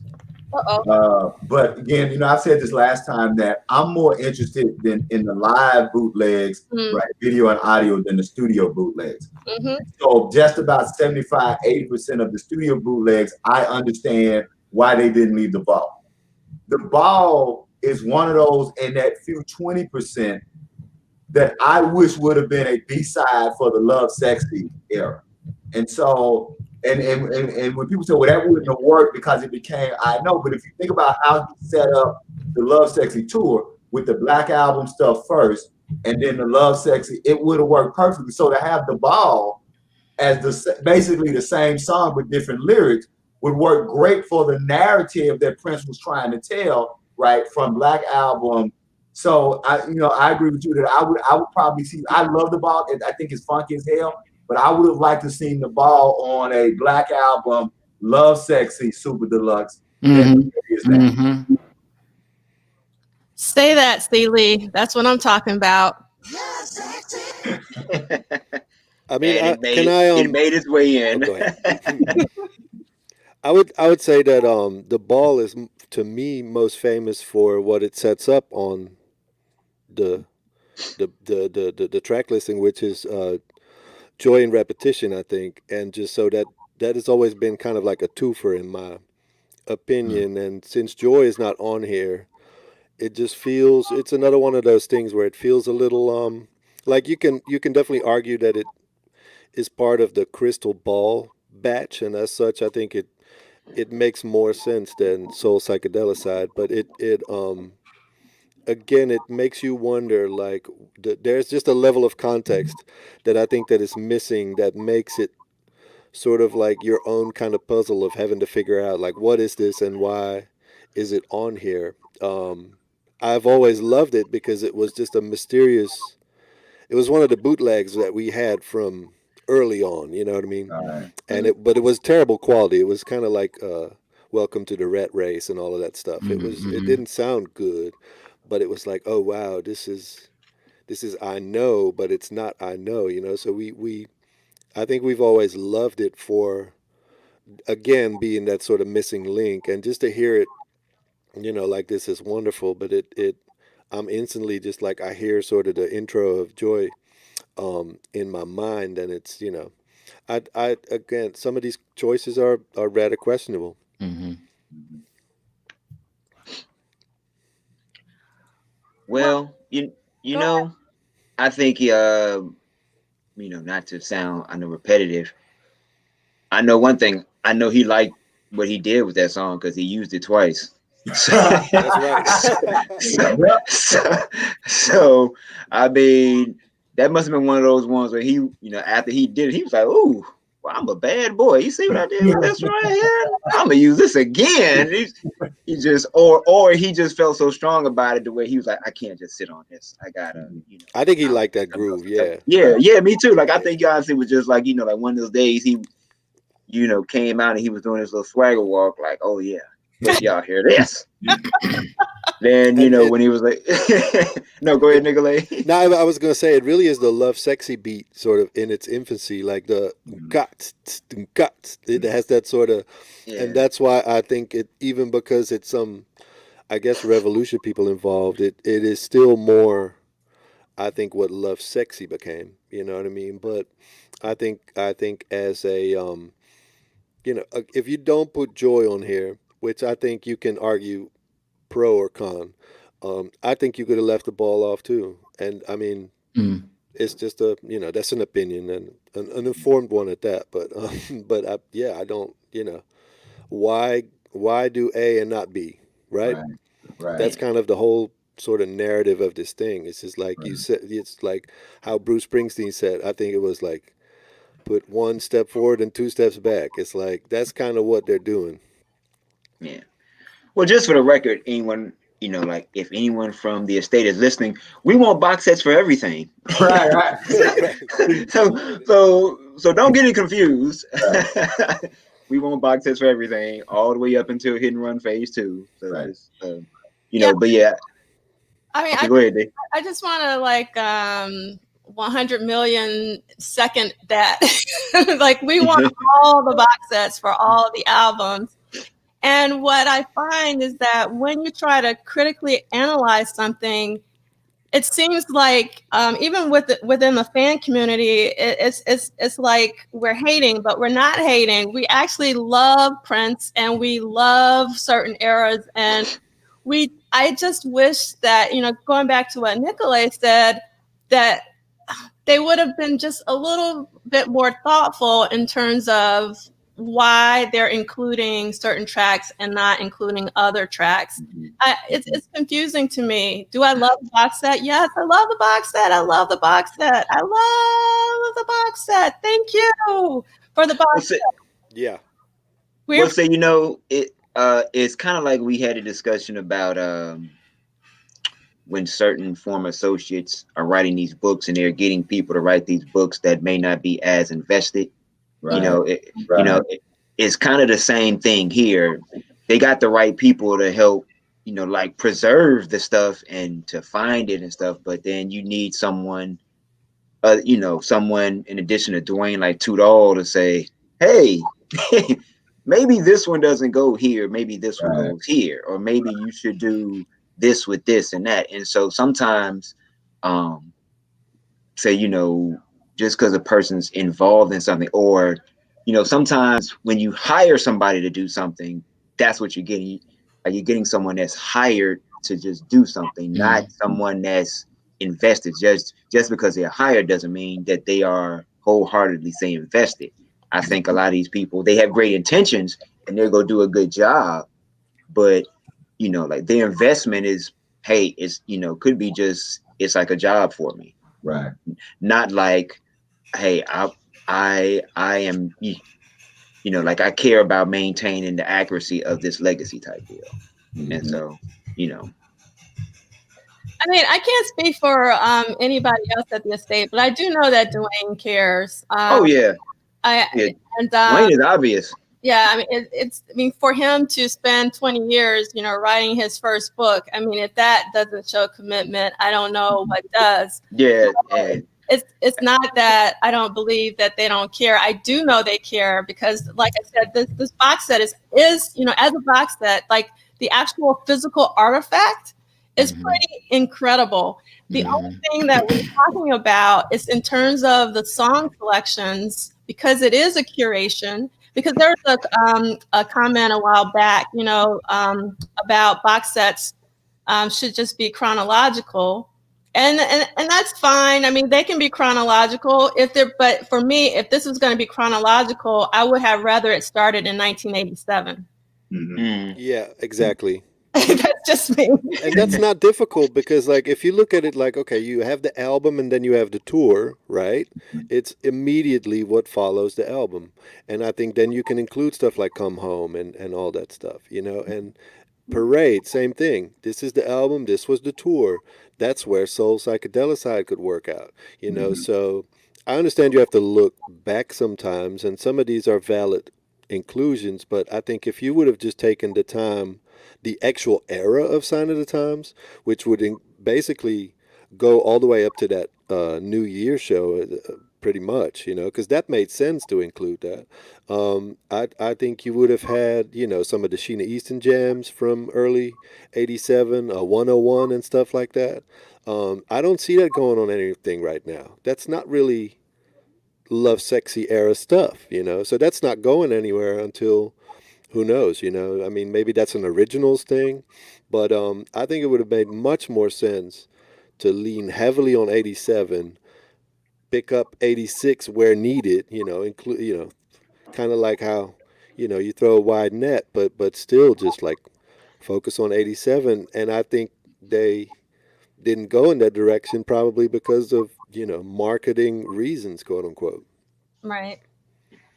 All right, so we're going to keep it moving, and we are going to talk about, unless anybody else wanted to say anything specific about the ball, let's talk about Adonis and Bathsheba. Who wants to kick it off?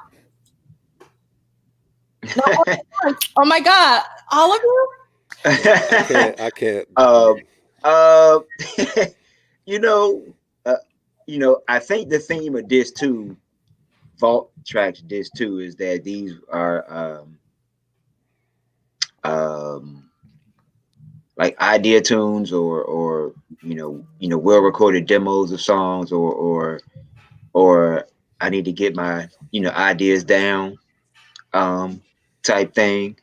And so a lot of these songs, I think like Nicolay said, were songs that like I know for me, either I read about them in Uptown Magazine for years, or I heard like poor qualities on bootlegs.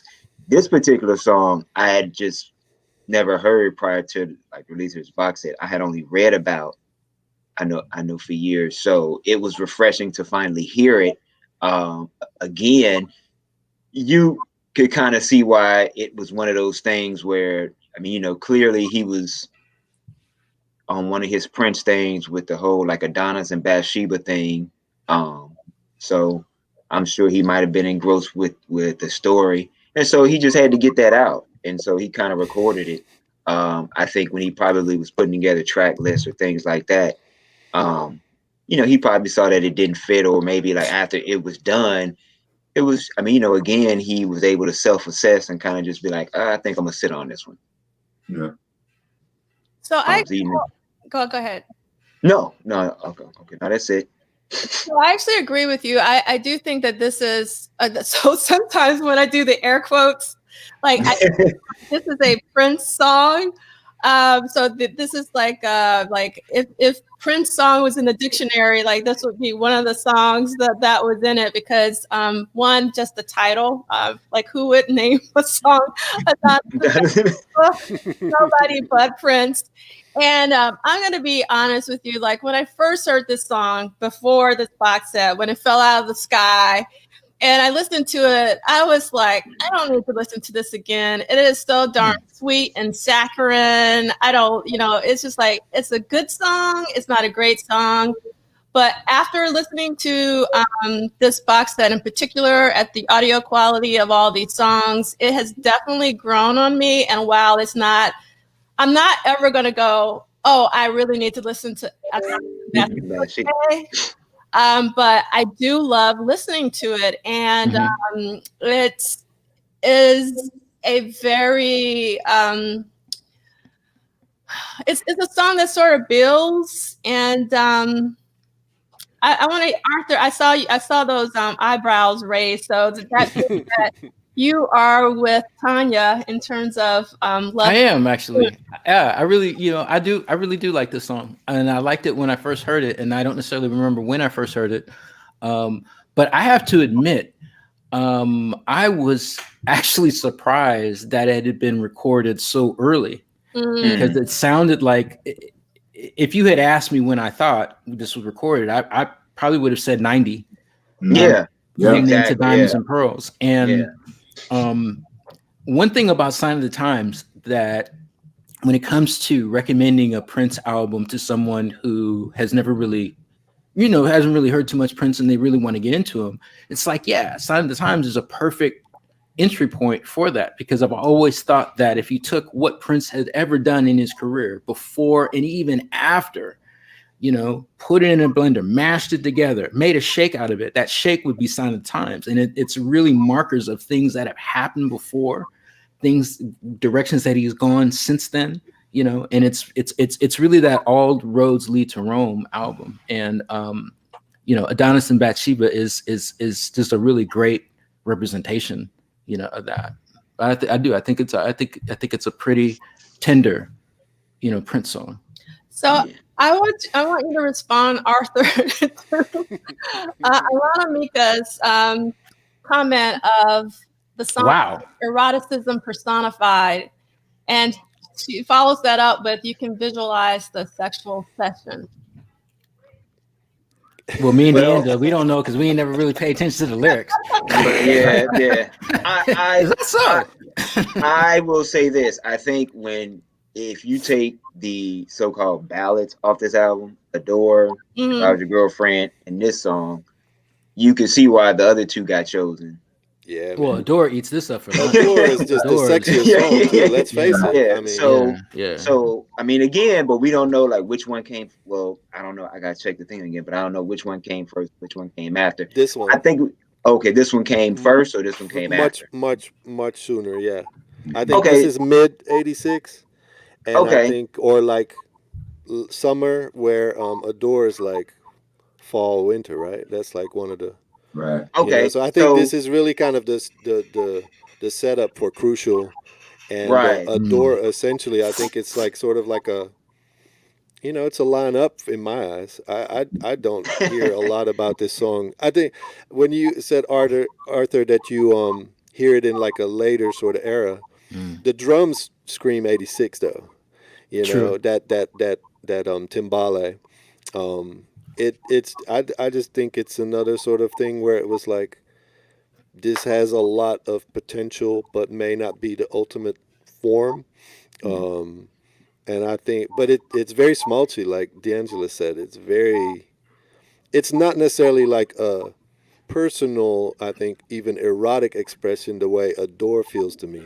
That feels like he's feeling that. In Adonis, he tells a story to me that, some people could get, into that, but it doesn't feel like Prince is like laying his heart and his soul bare the way that like he did in Adore, where I think it's everything. It's erotic, it's gospel.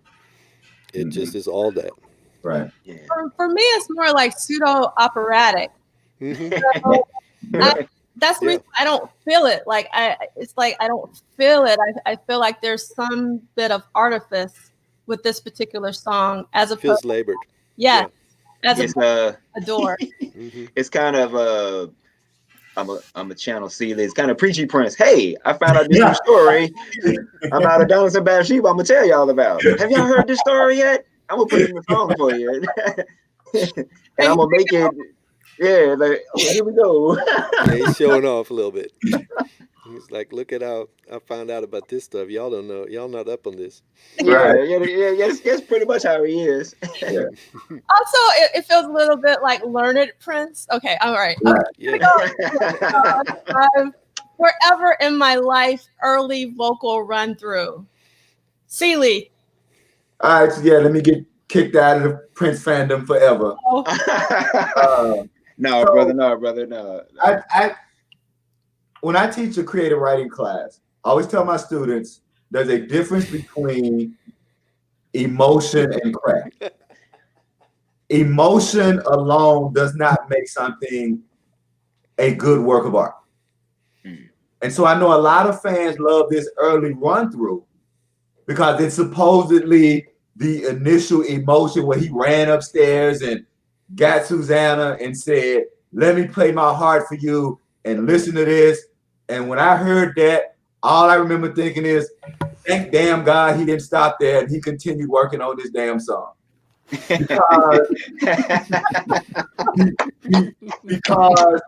the only thing that I hate more than this song is horns on Though at the Park. If I never hear horns on Though at the Park again, and I never hear this damn version of Forever in My Life again, which unfortunately I can't unhear this shit. I mean, I can't unhear the damn horns, and you can't unhear. And again, I want to be clear because I know there are a lot of young artists who are listening right now, and this is the perfect example of nobody's crapping on your emotions when you create. Yeah. But if you don't combine your emotions with some mastery of craft, nobody wants to hear your crappy emotions that are not developed into something that's actual good art. And so practice makes perfect because, again, let me say this. There are three elements of perfection in Prince's life. The version of Forever in My Life is on the album. The version of Forever in My Life that's in the Sign of the Times movie, that's a religious, that's a religious moment. If your soul has been saved after hearing it live, then you ain't got no soul. And then you just need to go wherever the folks that ain't got no soul are. And I'll also add that the version that's at the First Avenue revealing of the new band, that has, and that's also Bunny. That's Bunny. Yeah, that's Bunny Boy. To that, right? Especially at the end. So yeah, this is just, you play this for people and you say that's why you need to practice.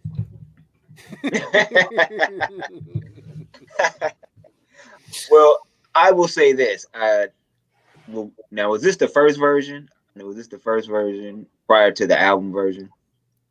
That's what they were billing it as. I don't know, but like when they had Susanna on, vocal on.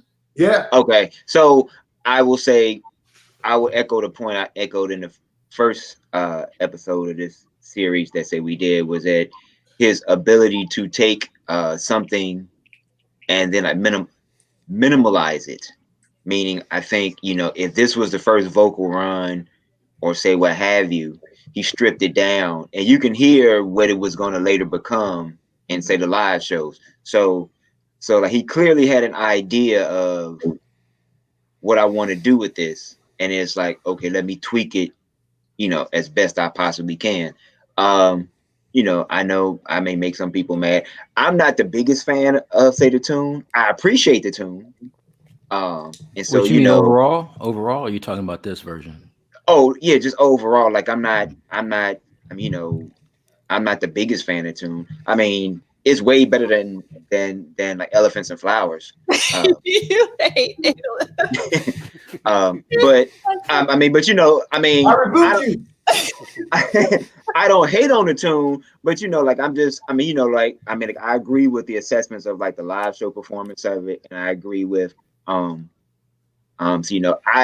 I appreciate the demo version just for that, because it's a demo version, and I wasn't looking for it. For it to be any more than what it was, and so having gotten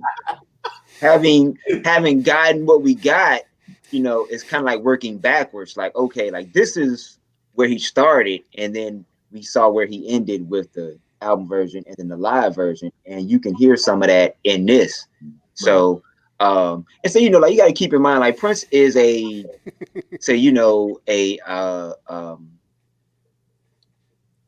beat driven, what I'm saying, that like he's got to have, most of his stuff always has that beat.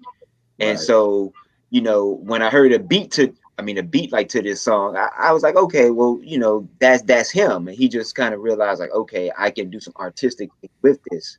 And so you know, sometimes like simplicity is more. And so he went with the more simpler version for the album. And then when it got live, he, you know, did some more stuff with it. So, I mean, you know, like I think, do they have this listed as like Forever My Life demo, or is it just first vocal run? It says early vocal run. That's yeah. I mean, yeah, clearly it's like a demo. I don't think this was, you know, unless they say, you know, like let someone can tell me in the chat where I'm wrong. I don't think this was ever, you know, like a consideration for being the actual final thing. I think it's just, you know, it's just a well-recorded demo, and that's how I kind of listened to it. I didn't put any more stock into it more than that, than just like, oh, okay, like an alternate version. So, and then, you know, like a work in progress type deal. But, you know, I mean, you know, I'm sure if I got with a couple like guitar players and say we went to like a little coffee shop and started playing this, like this version, I'm sure people would clap along and snap their fingers and be like, oh, that was kind of cool. I mean, you know. Well, I mean, so I'm going to pull up this comment from SMS 130 because for me, with this version, I love when it gets funky at the end of the track, and I can't believe he kept that. You know, the live version, like he had the foresight, because I would that would have been something that he worked out live. But like, hearing that this was already baked in was actually pretty exciting. Now, I am not going to go on a rant. You can kind of hear, if you go back to the Grown Folks Music podcast that we did for Sign the Times, you will know that I love this song live, particularly on the film.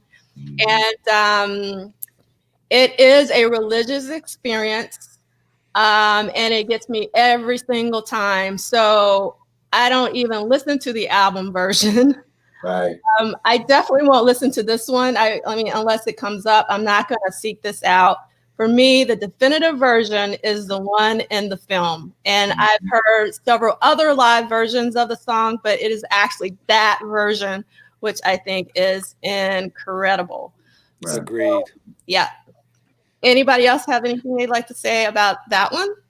Yeah, well, you know, and we all wax poetic over Bonnie Boyer, the late Bonnie Boyer, because that's the magic of the live version. And I agree with you. I do think I was surprised to hear that he had that vamp in this version as early as it was. But you know, I gotta stand up for the release version, the version of Forever All My Life that's on the record. Because I mean, the magic to me has to do with the background vocal track preceding, you know, the lyric. And I've heard that that was actually a mistake, and you know, maybe it was intentional, or Prince liked it and kept it. But that really adds the magic to it, because you have this preceding line from the background vocalist that the main vocal, you know, follows up on, you know, and it's him over a drum beat singing. And you got, I really marvel at how many sparse tracks there are on Sign of the Times, you know, as a whole. The title track, Ballad of Dorothy Parker, to, you know, they still have that kind of that power and that fullness, you know, to the music that was on. But I absolutely think this is a perfect inclusion on a deluxe box set, because you get the DNA of what became. And it really goes in 3 iterations. This early version where he's kind of, you know, screaming the lyric in some ways, you know, the studio version where he's a lot more laid back, and then you don't get the acoustic guitar until at the end of it, and he's kind of chanting, you know, Forever in My Life. And then you have the live version, which really is suited for a big venue, an audience, a stage, you know, a communal experience. It's a hell of a song. Yeah. I'll just add that this gives me a chance to get in my Marvin Gaye thing I've been wanting to say about. I think what you said about the way the backing vocals are really reminiscent of it. And I don't think people give Marvin Gaye enough credit for how he layered backing vocals. Indeed. And people who don't know Marvin Gaye, if you grew up on Prince, right, and you don't know what Stevie Wonder and Marvin Gaye used to do with backing vocals, I agree with you that I think that Forever in My Life is that perfect song to say, now go listen to what Marvin Gaye and Stevie Wonder did with backing vocals and understand what backing vocals are really supposed to do and to enhance both the sound and the narrative of the song. So yeah, I agree. Yeah. Hey, can I just say that we get Forever in My Life a few songs just after it? Because when I first heard it, I'm like, damn, wait, he talking about marrying somebody. We were just all on, it just straight up Teddy Pendergrass, shut the light off, you got, tear it off. You know what I mean? And it still worked though. You still believe both versions of the one starts, one ends. Right. Yeah, that's something on which I've always focused my research on, though, is about Prince has always been about there is no division, and I don't want to get as cultural. So I think that what has happened from a Eurocentric standpoint is that people don't know the difference between sensuality and sexuality. Mm-hmm. And so that for the kind of Judeo-Christian, and again, I'm in that, but the notion of the body being innately sinful, that's a Eurocentric notion. Mm-hmm. From an Afrocentric notion, the body was never innately evil.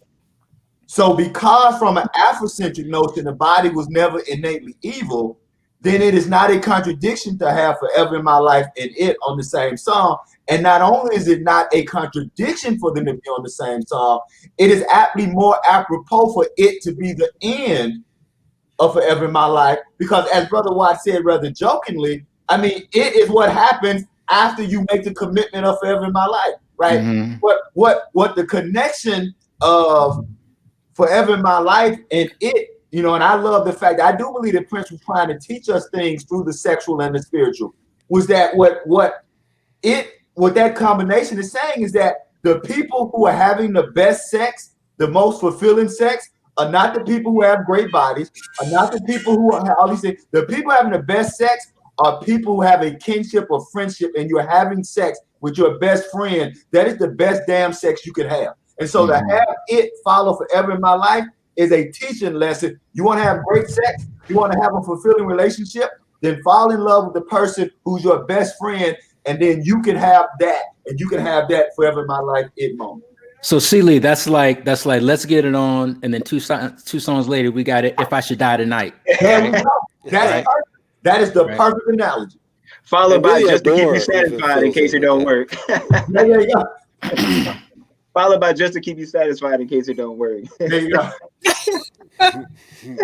and Nicolay, go ahead, because I think you're going to say something about it. Well, I was going to say I really sort of consider even Adore a part of that. I think there's these moments on the record where it is that sort of like it is the commitment of the sexual relationship, the commitment that goes hand in hand in his mind. I think it's interesting to really hear, like I Forever in My Life is a wedding song to me, and it makes me think back of stuff like She's Always in My Hair, where he's like, maybe I'll marry her, maybe I won't, and even this album is really sort of like a culmination of a lot of that stuff. And I think that's why, going back to the Adonis track, it wouldn't really have fit in that triangle or that whatever you want to call it, that tension, whereas Adore is kind of, it says what Forever in My Life says in a different way, All right, so we're going to stick with Nicolay because I know he's dying to talk about Crucial, alternate lyrics from Ball 2. I mean, it belongs here. I'll say that.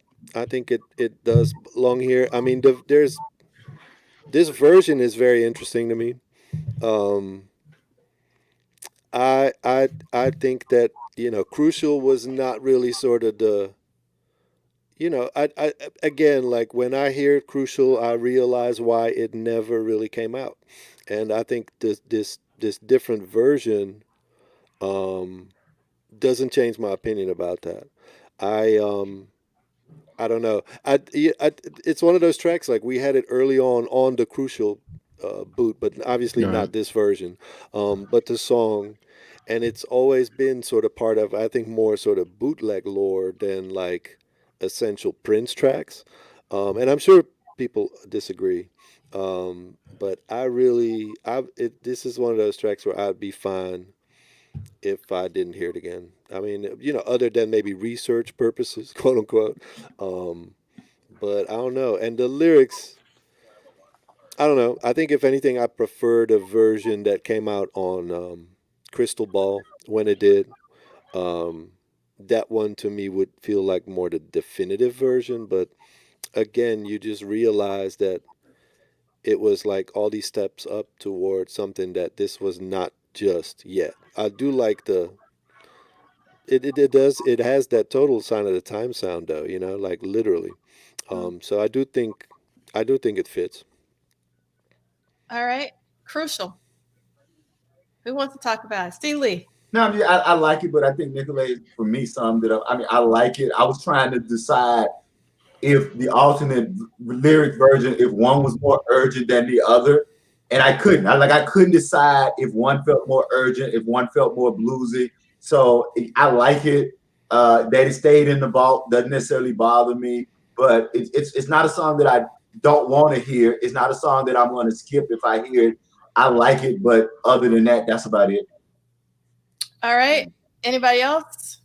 I think it was one of those early tunes that we saw like on the bootleg circuit.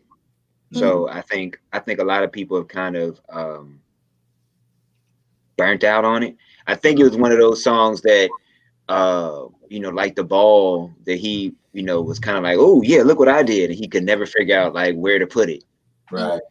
Because it clearly, it clearly wasn't a song that could go on anything post Sign of the Times. And so, it never made the B-side. Maybe he thought it was too strong for a B-side. So kind of, just kind of set in the vault. But clearly with these different versions, you could tell he like enjoyed the tune. He just kind of, I'm sure it may have pained him to not have it included on the original, the track listing for Sign of the Times. But this was one of the first bootlegs that I remember hearing, like studio tunes that I remember hearing, thinking like, oh wow, yeah, this song is dope. And then like over the years it kept popping up. It was like, man, this one again. Yeah, I've always liked Crucial, and I think he really did try to make it work. I think if I had a favorite, it might be the one with the guitar solo. I think it supplied a certain amount of energy that his vocal, it complemented his vocal, but his vocal, he wasn't like a power Prince vocal in that way. I heard Crucial. I did have that boot with the cover with the, the Jeff Katz Batman photo. But, later when I heard songs like Open Book and Get Blue, it's like they fit. It's like if that was some kind of album where that song was included, or in the comments somebody had talked about Shh. I'm saying Shh as a song title. Shh. How do you? I don't know how to do that. I think that would have made a good album. But I'm just saying, it's like these certain songs that kind of have this this personable without being too personal, but still this longing where Prince is the one who's the victim of something, the one who's being cheated on or suppressed in some kind of way. And you get these songs like Get Blue and Open Book and Crucial in some ways, but it's not a super favorite, but I never skip it when it comes on. Now, correct me if I'm wrong, but this was released on the Crystal Ball set too, right? I mean, not this version, but Crucial was. Right. So clearly he had a like, man, y'all go hear this song thing. Yeah. I think he really did. I think he really tried to make it work, for a project, but then time just went on too far, and now I'm on this, and this doesn't have a place anymore. You could see it on Batman in a way. Not some of the production elements are maybe a little bit bound, but I think really you could see Crucial almost as like a first version of Scandalous in a way. And I think it has sort of, it just didn't fit at the time. It may have totally fit on like in a Batman environment, like how you even said that the bootleg sort of implied it was even kind of older than it really was, in a way. Yeah. I don't know, man. Somehow when I hear Crucial, I just think Peach and Black. It just automatically, like when I hear that Crucial title, like, oh yeah, Peach and Black era. Really? I don't. I mean, so like you, Arthur, I had that boot with the Death Cat's Batman photo on it, and I think in terms of, how can I say this? I often, when I think of Crucial, I also think of Witness for the Prosecution, because I think those are two songs that Prince really labored over. And, like he kept, kind of going back up to the plate, so to speak. And with Crucial, I don't skip it. I don't love it. I don't hate it. I was always just like gobsmacked about, why is Prince trying so hard, to really get this song right. So along with Witness for the Prosecution, and then it never really officially comes out. I mean, I don't count Crystal Ball as, you guys understand why. Hopefully, I don't count that, even though technically that's official, but not really, kind of thing. That's kind of on Crucial.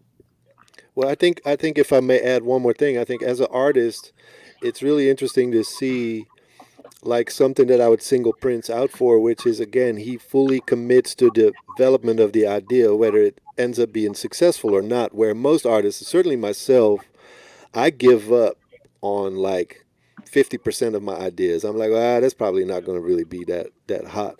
The fact that he would really take it, like the fully produced demos that they really are, I think it says something about just how his vision and his commitment and his dedication to the craft was total, was without any sort of compromise. And I think more than anything, that's what made him successful. His desire to do a song like Train and do it completely with the effects and completely with the vocal arrangement. He would not leave that song alone until he had it in and some others he did, but a lot of these songs, man, like he followed it up all the way. And as an artist, like I virtually know no other artist that has that level, I think, of quality work, where a lot of artists just give up if they don't like something halfway in, and I think that's a marvel.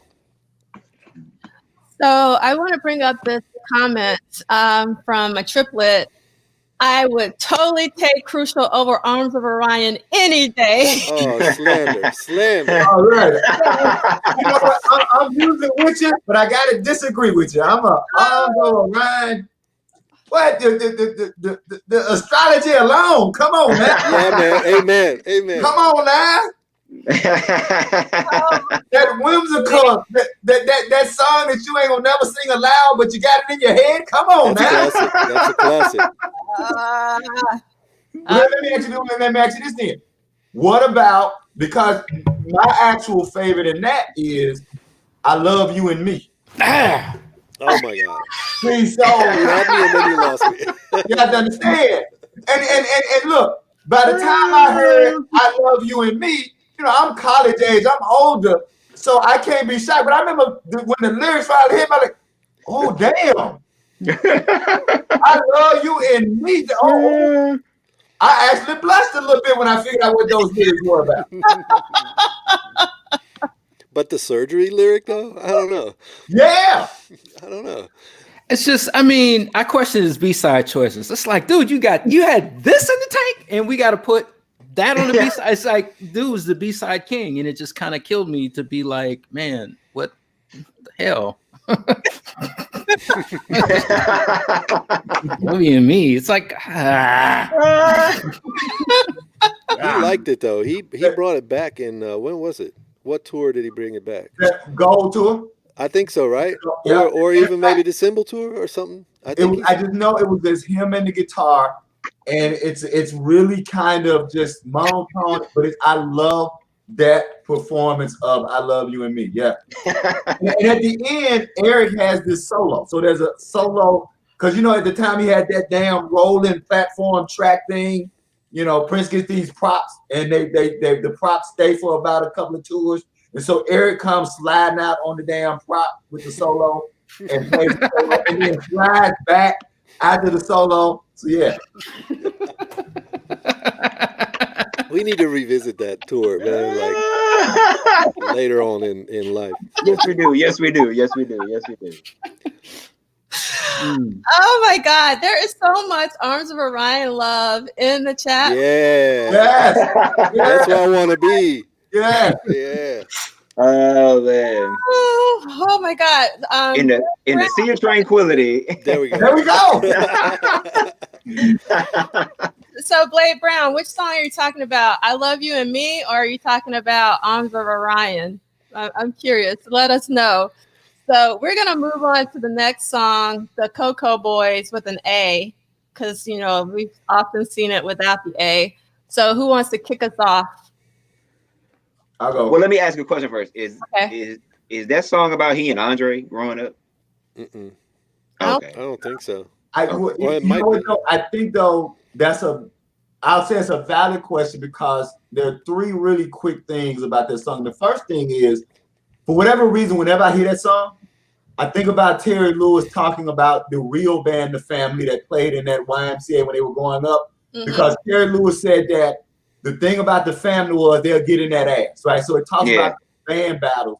And so the narrative of the Cocoa Boys, I think, is Prince writing about those early band battles where he was going up against bands that would, as Terry Lewis said, they'll get in that ass and made you a better musician, right? Steel sharp and steel. So even, you know, I do like Cocoa Boys, but I think I like it even more because of the nostalgia it conjures for me, because I always have that Terry Lewis comment in my head. And then the other two things that I like about it is what we also get are all of Prince's iconic fake dances, the Detroit crawl, the wood leg, and the kangaroo. And so any song that gives us all of Prince's fake dances is a song I'm here for. And then finally, at the end, you get that part that's in positivity, right? All the boys, all the girls, we are the new kings of the world. And so again, from just a historical archival piece, but I'll admit that I actually just like the sound of it and the narrative.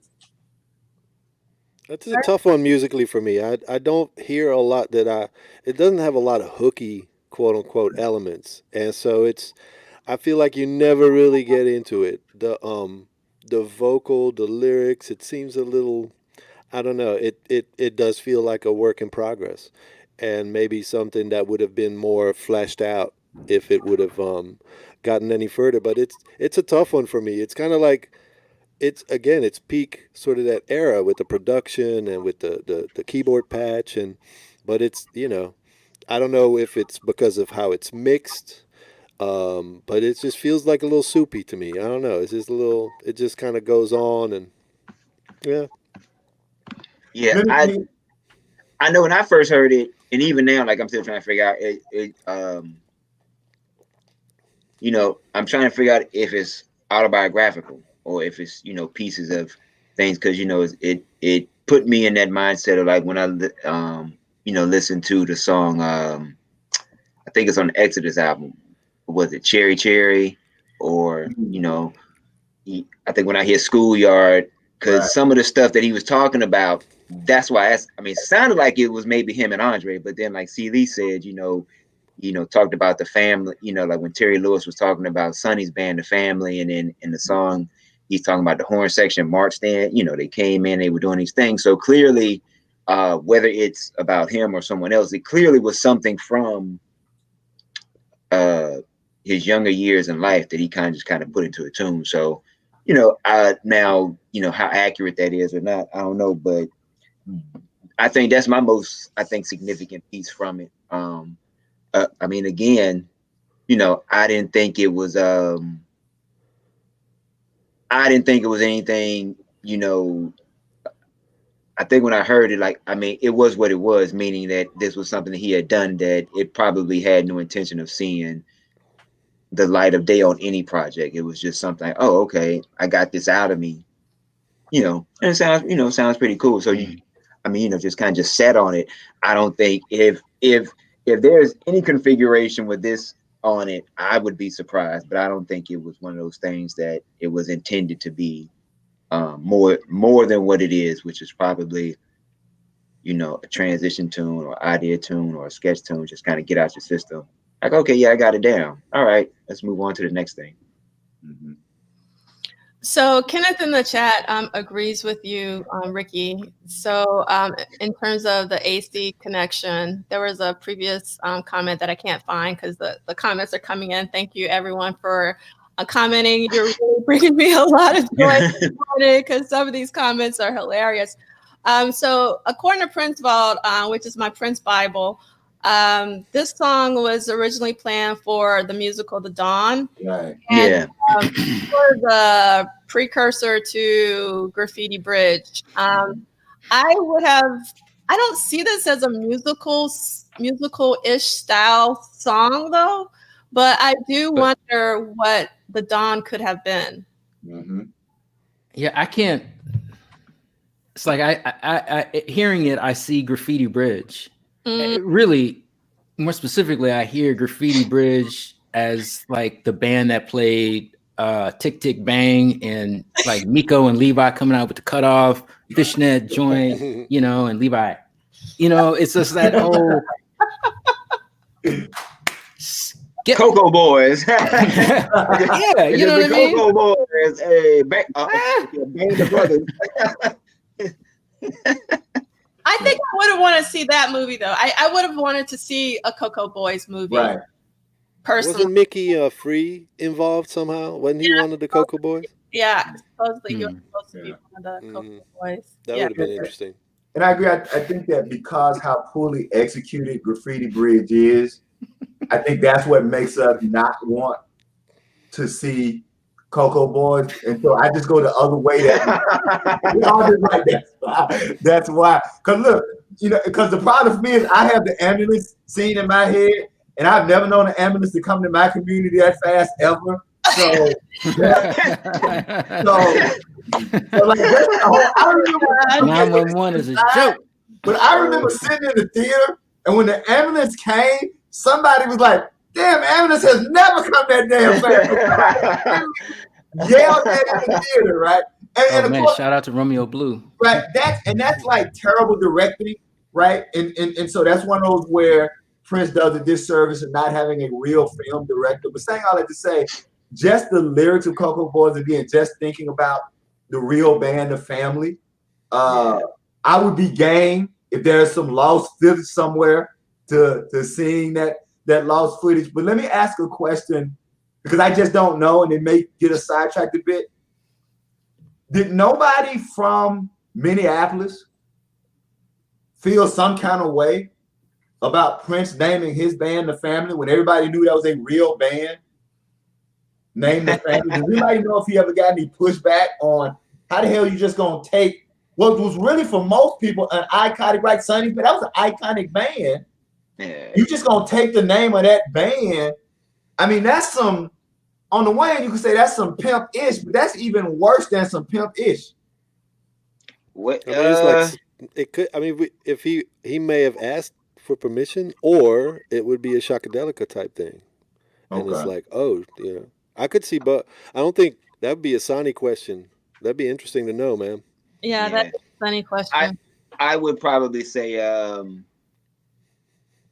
I'm sure by the time the family that we know came to be, the family that once was probably no more. And so if you're looking at 85, they got released, you know, I mean, depending on when that band had like dispersed, you know, they probably was like, I mean, you know, I'm sure amongst that musical like community, it was like, hey, so he took their name. Right. But at that particular point, shoot, he's at the apex, like coming off the Purple Rain thing and all that. Like, you know, he probably was, Mr. you know, walking on water in Minneapolis. You know what I'm saying? Like, you couldn't, and they probably were like, okay, well, let me just not say nothing because he's in a position to put me on. So I don't know. I mean, you know, those brothers might have something to say.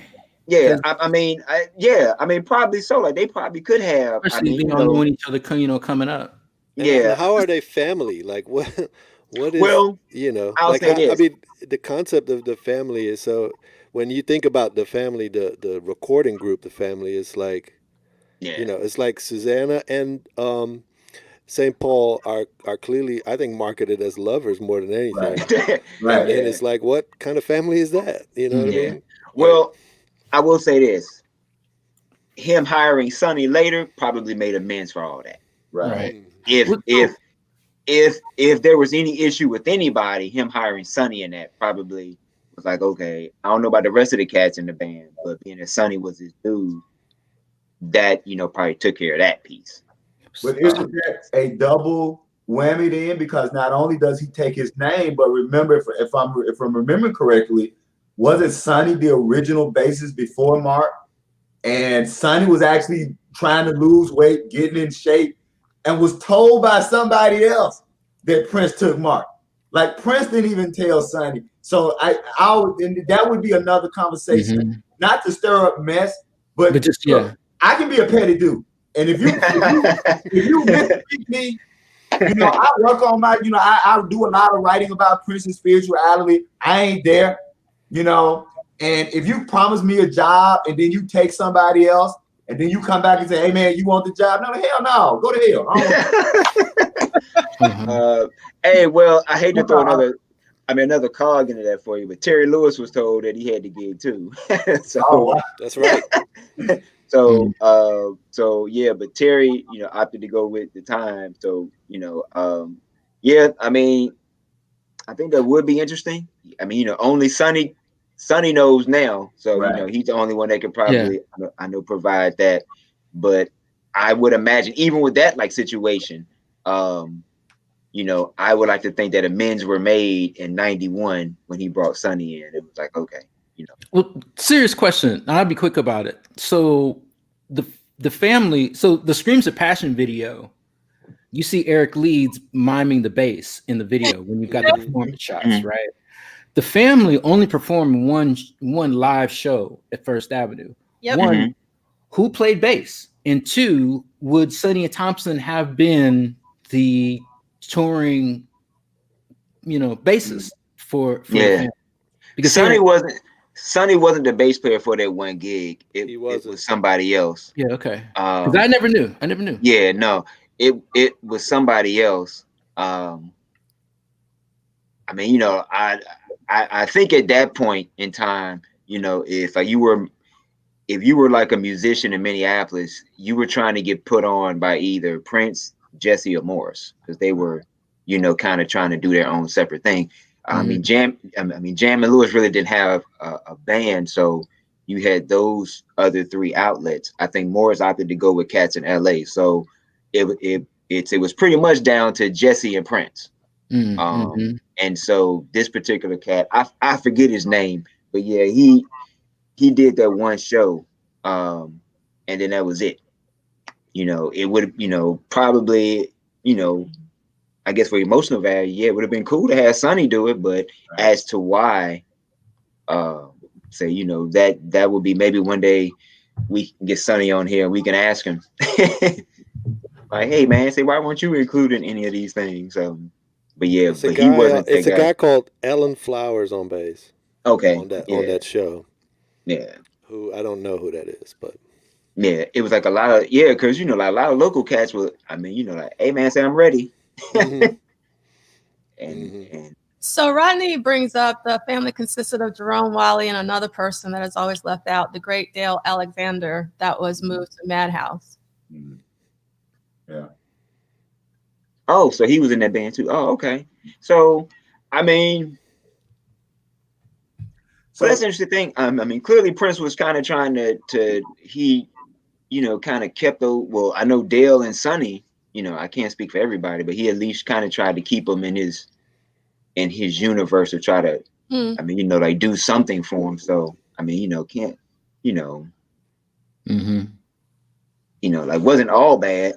So, you know, but I mean, he tried to kind of do some things for him. So, all right. So we're coming up to one of my love-hate tracks, When the Dawn in the Morning Comes. There you go. Oh, she did the soul clap. Oh, she did the soul clap. Get the tambourines. Yes. Praise you. Praise you.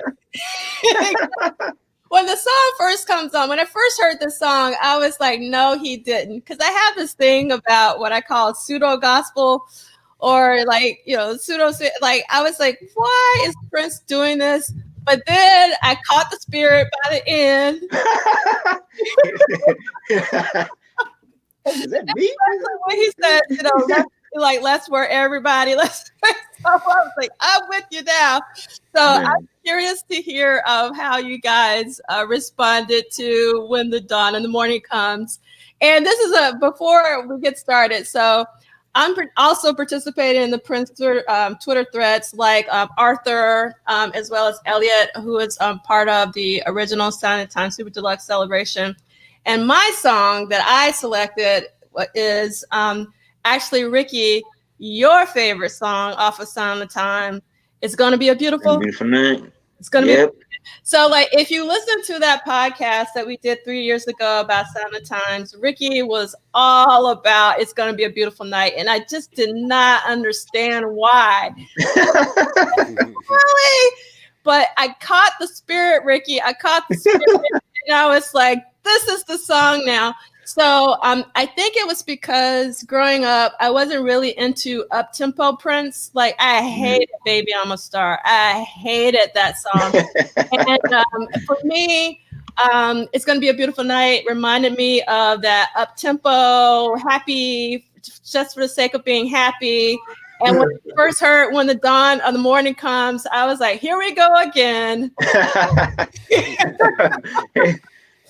So, the Happy Prince. And so now in my old age, as well as the time that we are in right now, I love these happy, It's a Wonderful Day songs because we need a little joy right now. So I'm curious how you guys responded to this particular song, When the Dawn of the Morning Comes. See, Liegh. I like it, but I'll say a couple of things. One, that again, not trying to be controversial, but so to me, it's a basic Kojic. And so for those who don't know Kojic, Church of God in Christ, it's a basic Kojic song. But this is the song that for me, if I combine this song with Anti-Christian and Anesthesia and, maybe Free, I have a hard time believing that hardcore Prince fans didn't see the Rainbow Children coming. Right? It's true. That point when people say, I can't believe the Rainbow Children. And look, I'm not saying you agree with it. I want to be clear. I'm not saying you agree with the messages of the Rainbow Children.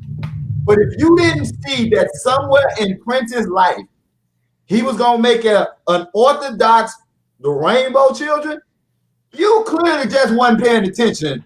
Because he was always working within this Judeo-Christian Kojic framework. So that's the first thing for me. The second thing is that even though, if those of you who are familiar with BB and CC Winans, the way they used to cloak their gospel songs so they could get radio play, so they wouldn't have to say the word Jesus or say, that's what this song reminds me of. It's a way of kind of cloaking your praise so you can get top 40 play without it being put in the gospel realm. But it also reminds me of Get on the Boat and the Word, especially the Word version that he played at Alma, at the ALMA. So if you go back and listen to the live version of the Word, this is the genesis of something like that. And then the last thing I'll say is that even though this has the same syncopation of the line, right? Oh, silly. Hold on, let me tell you, even though it has the same syncopation of the line, and this is where I'm really about to get kicked out.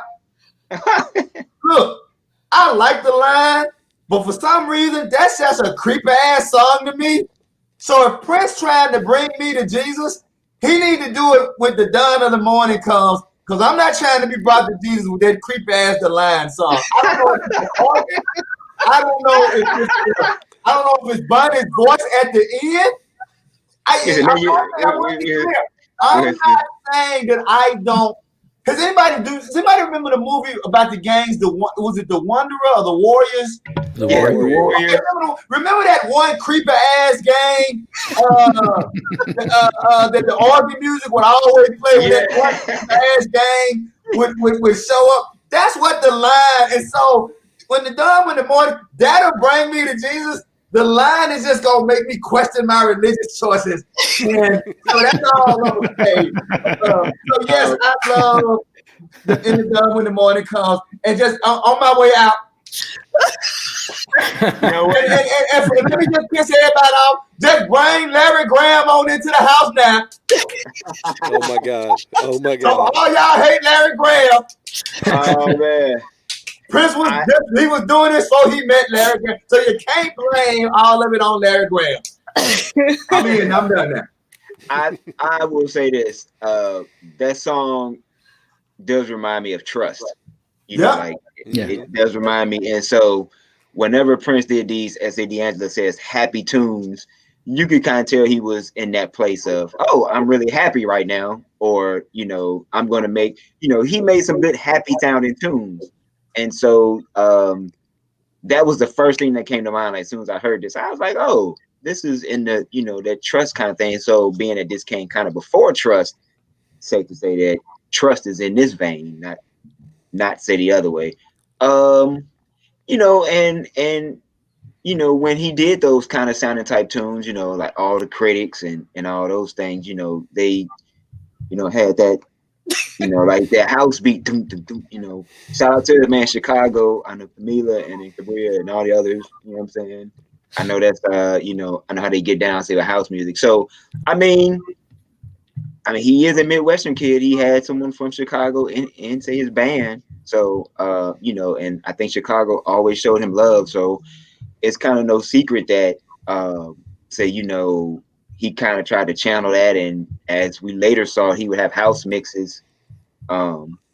Say, you know, I know for certain tunes. So, you know, it's just a cool sounding tune. I mean, again, I'm kind of like, I mean, like Arthur said, like, wow, like you were sitting on this, and this could have been a B-side, and you didn't put this out, or like, you know, this could have been, you know, had they done more singles for a Sign of the Times, this could have been a, you know, like a B-side type thing. But I thought it was cool. Like, I mean, it just was like, you know, it's in that list of those Prince happy type sounding tunes, like, you know, like D'Angelo said. So, all right. Anybody else have anything they'd like to say? Well, I wanted to just say that this was, for me, was the big surprise of the box set. One of the big surprises, because it had never leaked. You know, there was at some point something that leaked under that title, and it was like a Maserati song or something. It was a fake, and so which was kind of like, yeah, right. It was a cool sort of like hook and or rabbit and whatever moment, but carrot and rabbit moment. But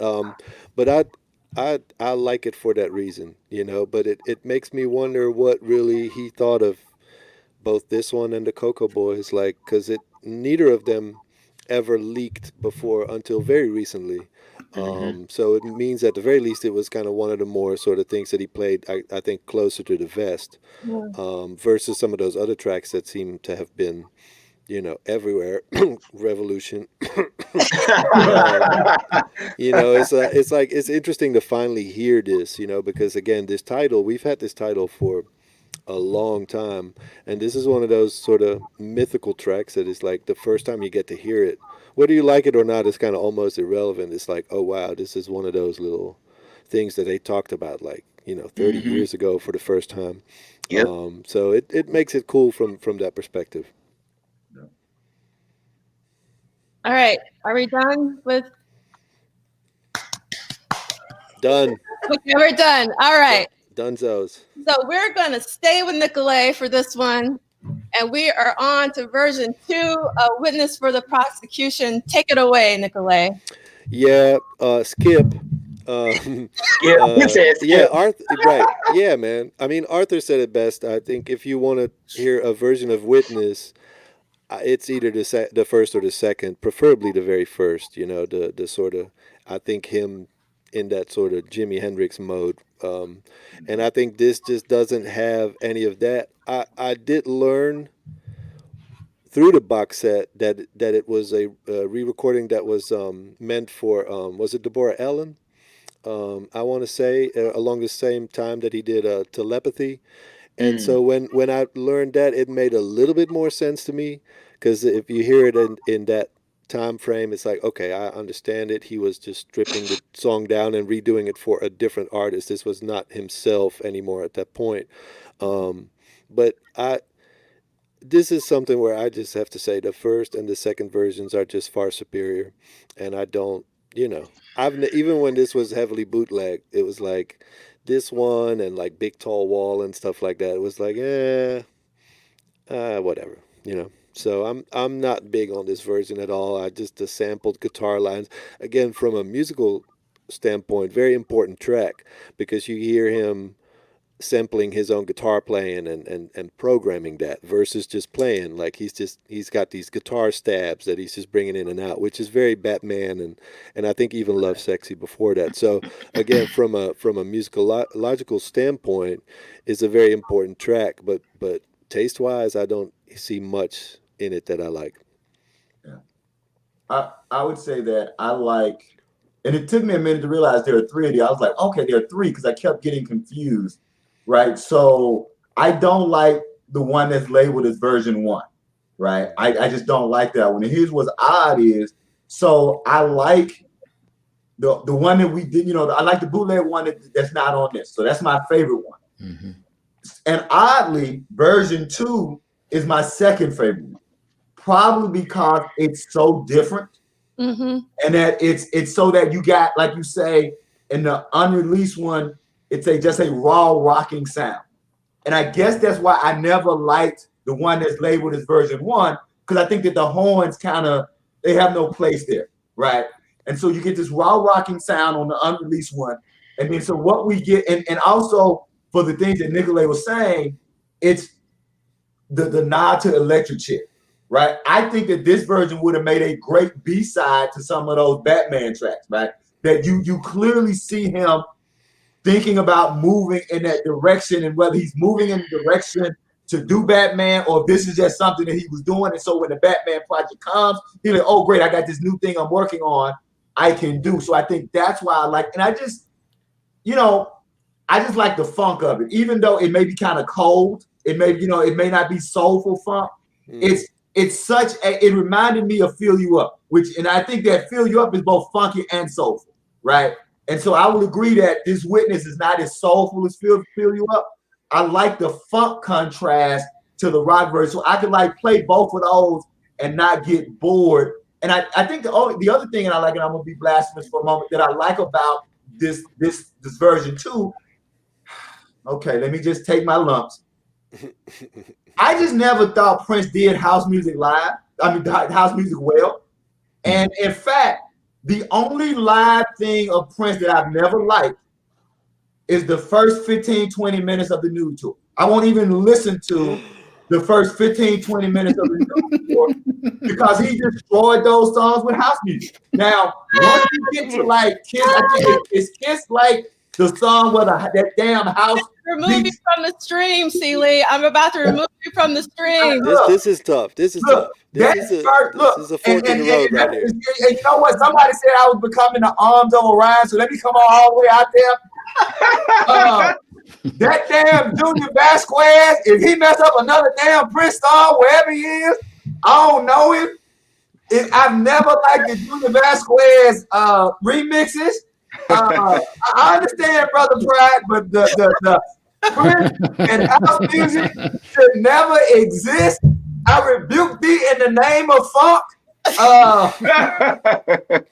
And so let me tell you how bad I am. So I removed the first 15, 20 minutes of the Nude Tour and I replace it with the Rock in Rio stuff. So my actual nude experience begins when I think Kiss is the first song that doesn't have the Nude Tour is great from Kiss to the end. Nah, bro. That house music, you do not put house music on 1999. You do not put house music on what are y'all doing? 1999.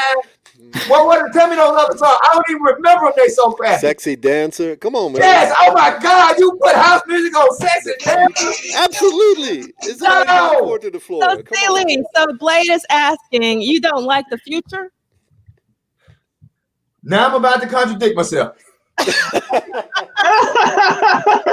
Okay, at least you're honest about it. But Blade, I do like the future, but the future is not what I would consider house music. It's and I know I'm probably splitting hairs, right? Whether or not it's techno or not, but yeah, I like the future. Prince for me never did house music well. And when people don't know, like to throw, well, what about Housequake? I'm like, fool, that's a damn James Brown tribute. If you understand the live version of Housequake, but if you even just listen to Housequake on record, that's not an old quote to just house music. That's a James Brown tribute that I think when people say I need to stretch before I reach, I think when people start making Housequake a quote, this is a definitive house song, I think you're stretching, and I think that there's more James Brown with Housequake than house music. Now I'll shut up and let y'all crucify me.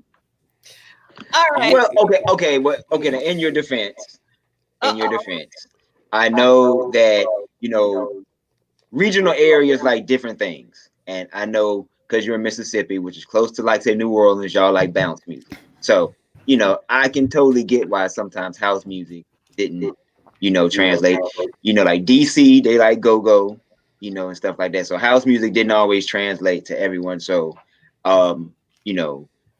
it's safe to say you are not alone. I'm not one of those people, but I know certain people who don't like house music. But I wasn't exposed to it until I went away to school at like the Virginia State University. And so they would play, like during these parties, it would be a house segment, a dance hall segment, and then it would be the usual hip hop segment. So, I know some people who dig it. I know some people from Chicago, from New York. Now, that being said, I'm sure I'm not the only one, but when we first got the track listing for this box set, I think I scratched off all the songs that I already had to see what I didn't have.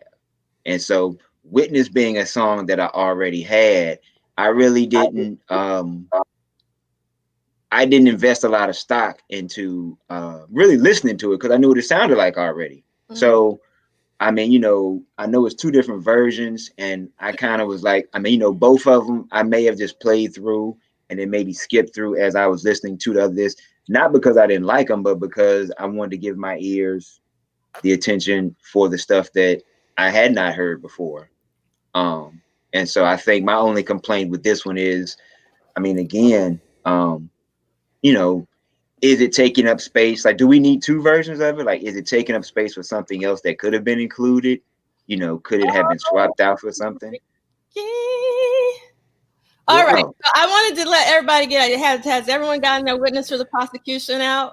Well, I wanted to say one more thing. I think it's interesting how both versions sort of foreshadow something that Prince did much later. I think the very first Witness version is kind of like what The Undertaker, I think, became, that sort of guitar trio. Mm-hmm. And then the new Witness is and now I was going to say I Hate You is kind of like, I think that concept, not similarly in music, but that concept is definitely him sort of, I think, going back to Witness and that sort of courtroom style stuff. The scorned lover that sort of takes his, I think, ex to court or some concept.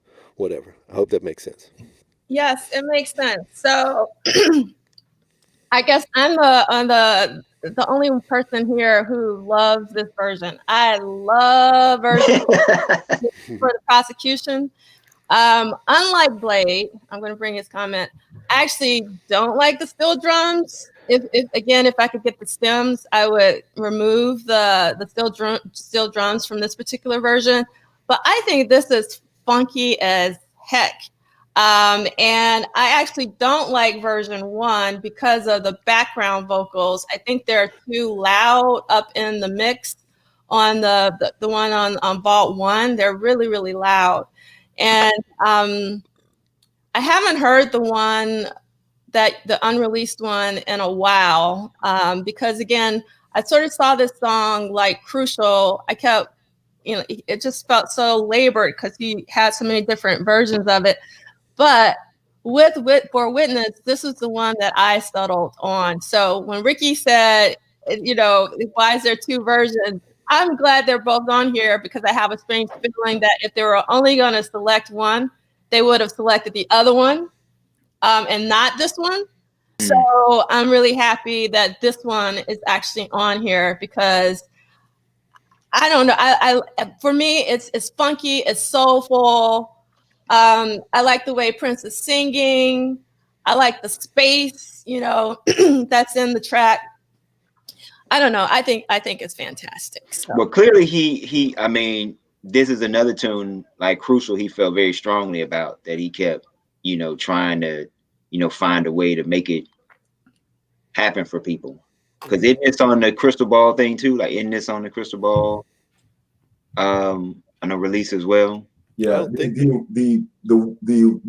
guitar one, yeah, the rock. Okay, yeah. So I mean, yeah. So clearly, I mean, it's kind of evident that he was like, oh, I mean, again, like one of those tunes that he just kind of felt strongly about, or that he liked enough to try to, like revamp it a couple of times.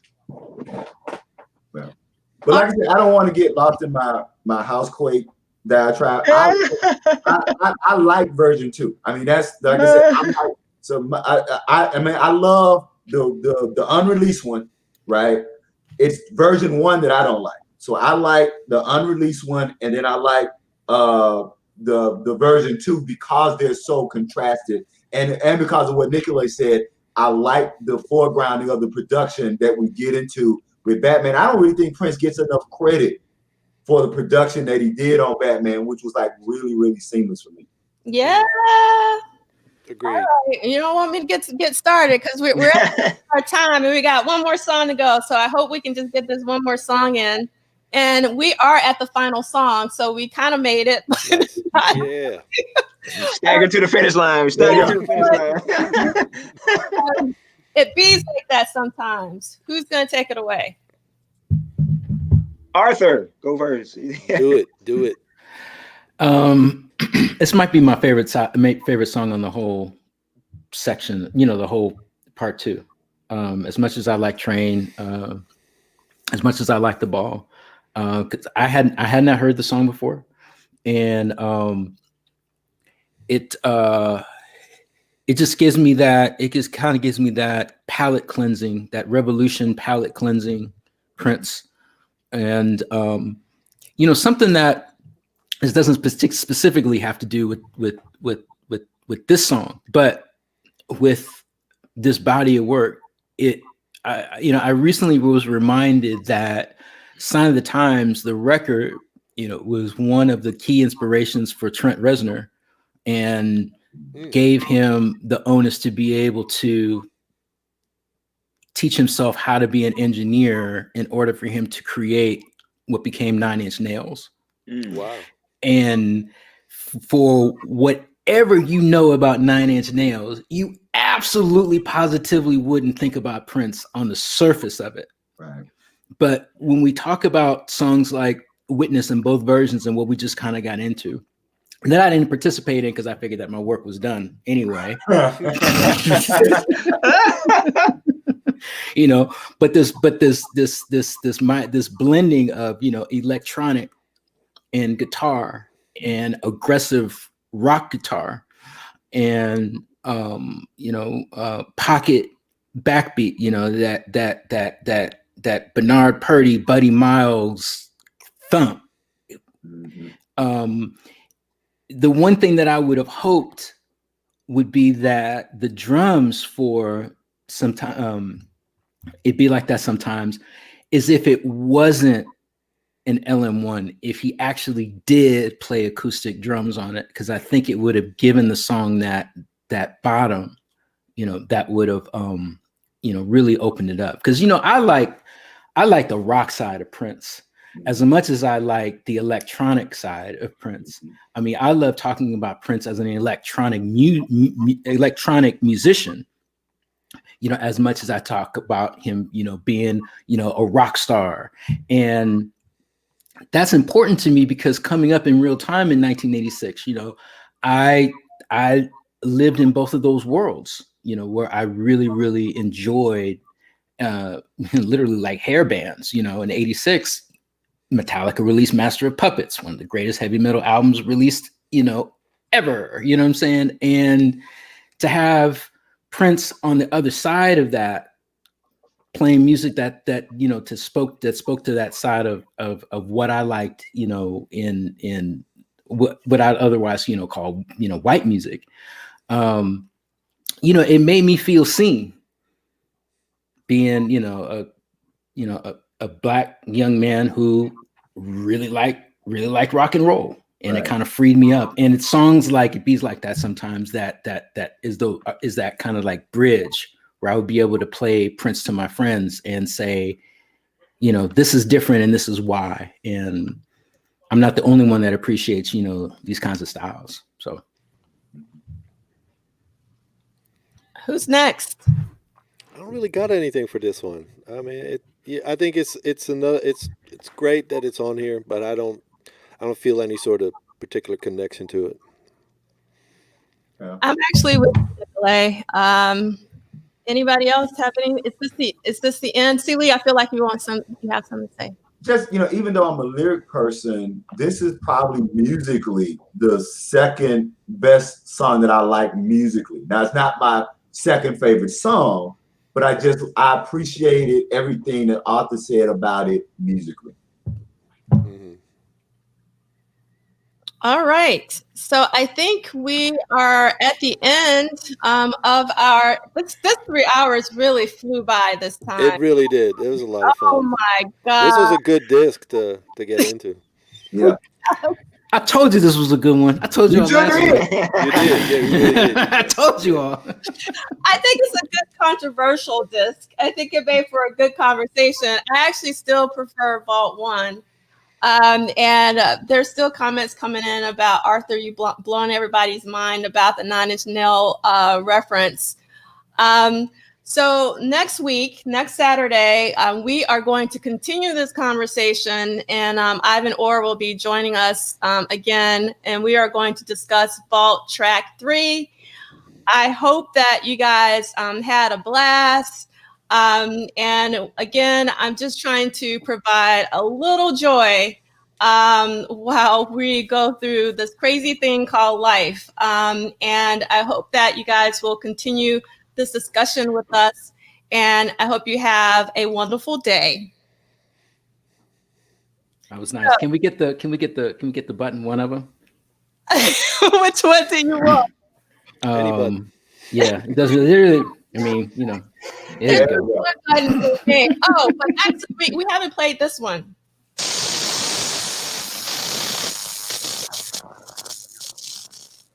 I like it. All right. So I'm not going to make us go through all of our social media handles. If you guys want to check that out, you can look at the first video that we did just a week ago. So thank you for everybody in the audience. Like, you guys were cracking me up today. You guys really brought it. And we do have a request. I think we'll end it there. Thanks, everybody.